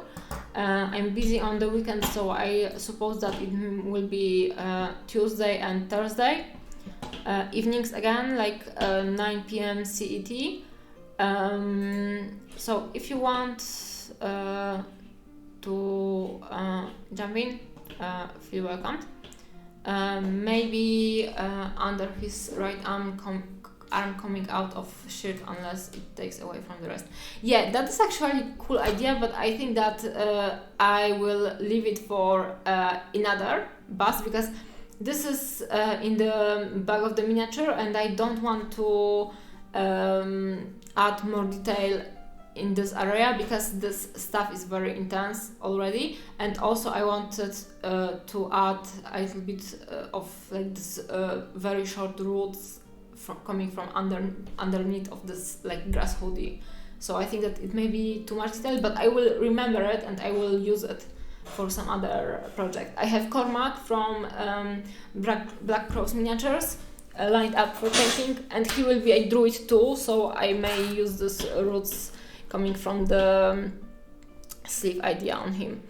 Okay, let me check what other, because I will be doing the train, like hype train. No, not hype train. I will do a ride for other streamers. So just let me have a look who is online right now. Oops, sorry guys, I have to turn out the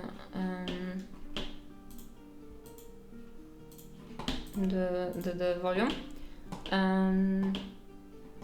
I like to avoid Green Stuff World whenever possible. Yeah, me too. I bought them like, I know, 2 years ago maybe. At least I think so, or maybe I got it for free somewhere. So you know, I won't throw it away. But I prefer to avoid Green Stuff World as well. Good night and everyone in chat. Yeah, thank you very much. Just let me Topoulos. I don't think that I've watched him so far. We're riding. Yes, we are riding. Just give me a second. I'm very professional streamer. So I need to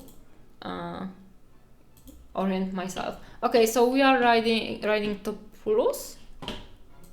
Give me a second. Okay, so I will be streaming probably on Tuesday and Thursday, similar time. Check it out. You can join my Discord to follow more of the updates. I will also try to post more on my Instagram.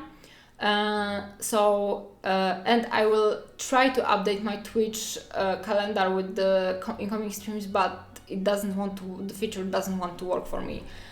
So we will see. Yeah, so check my stream for the next time. Thank you for following this time, and have a nice rest of the day / evening. Bye bye bye bye.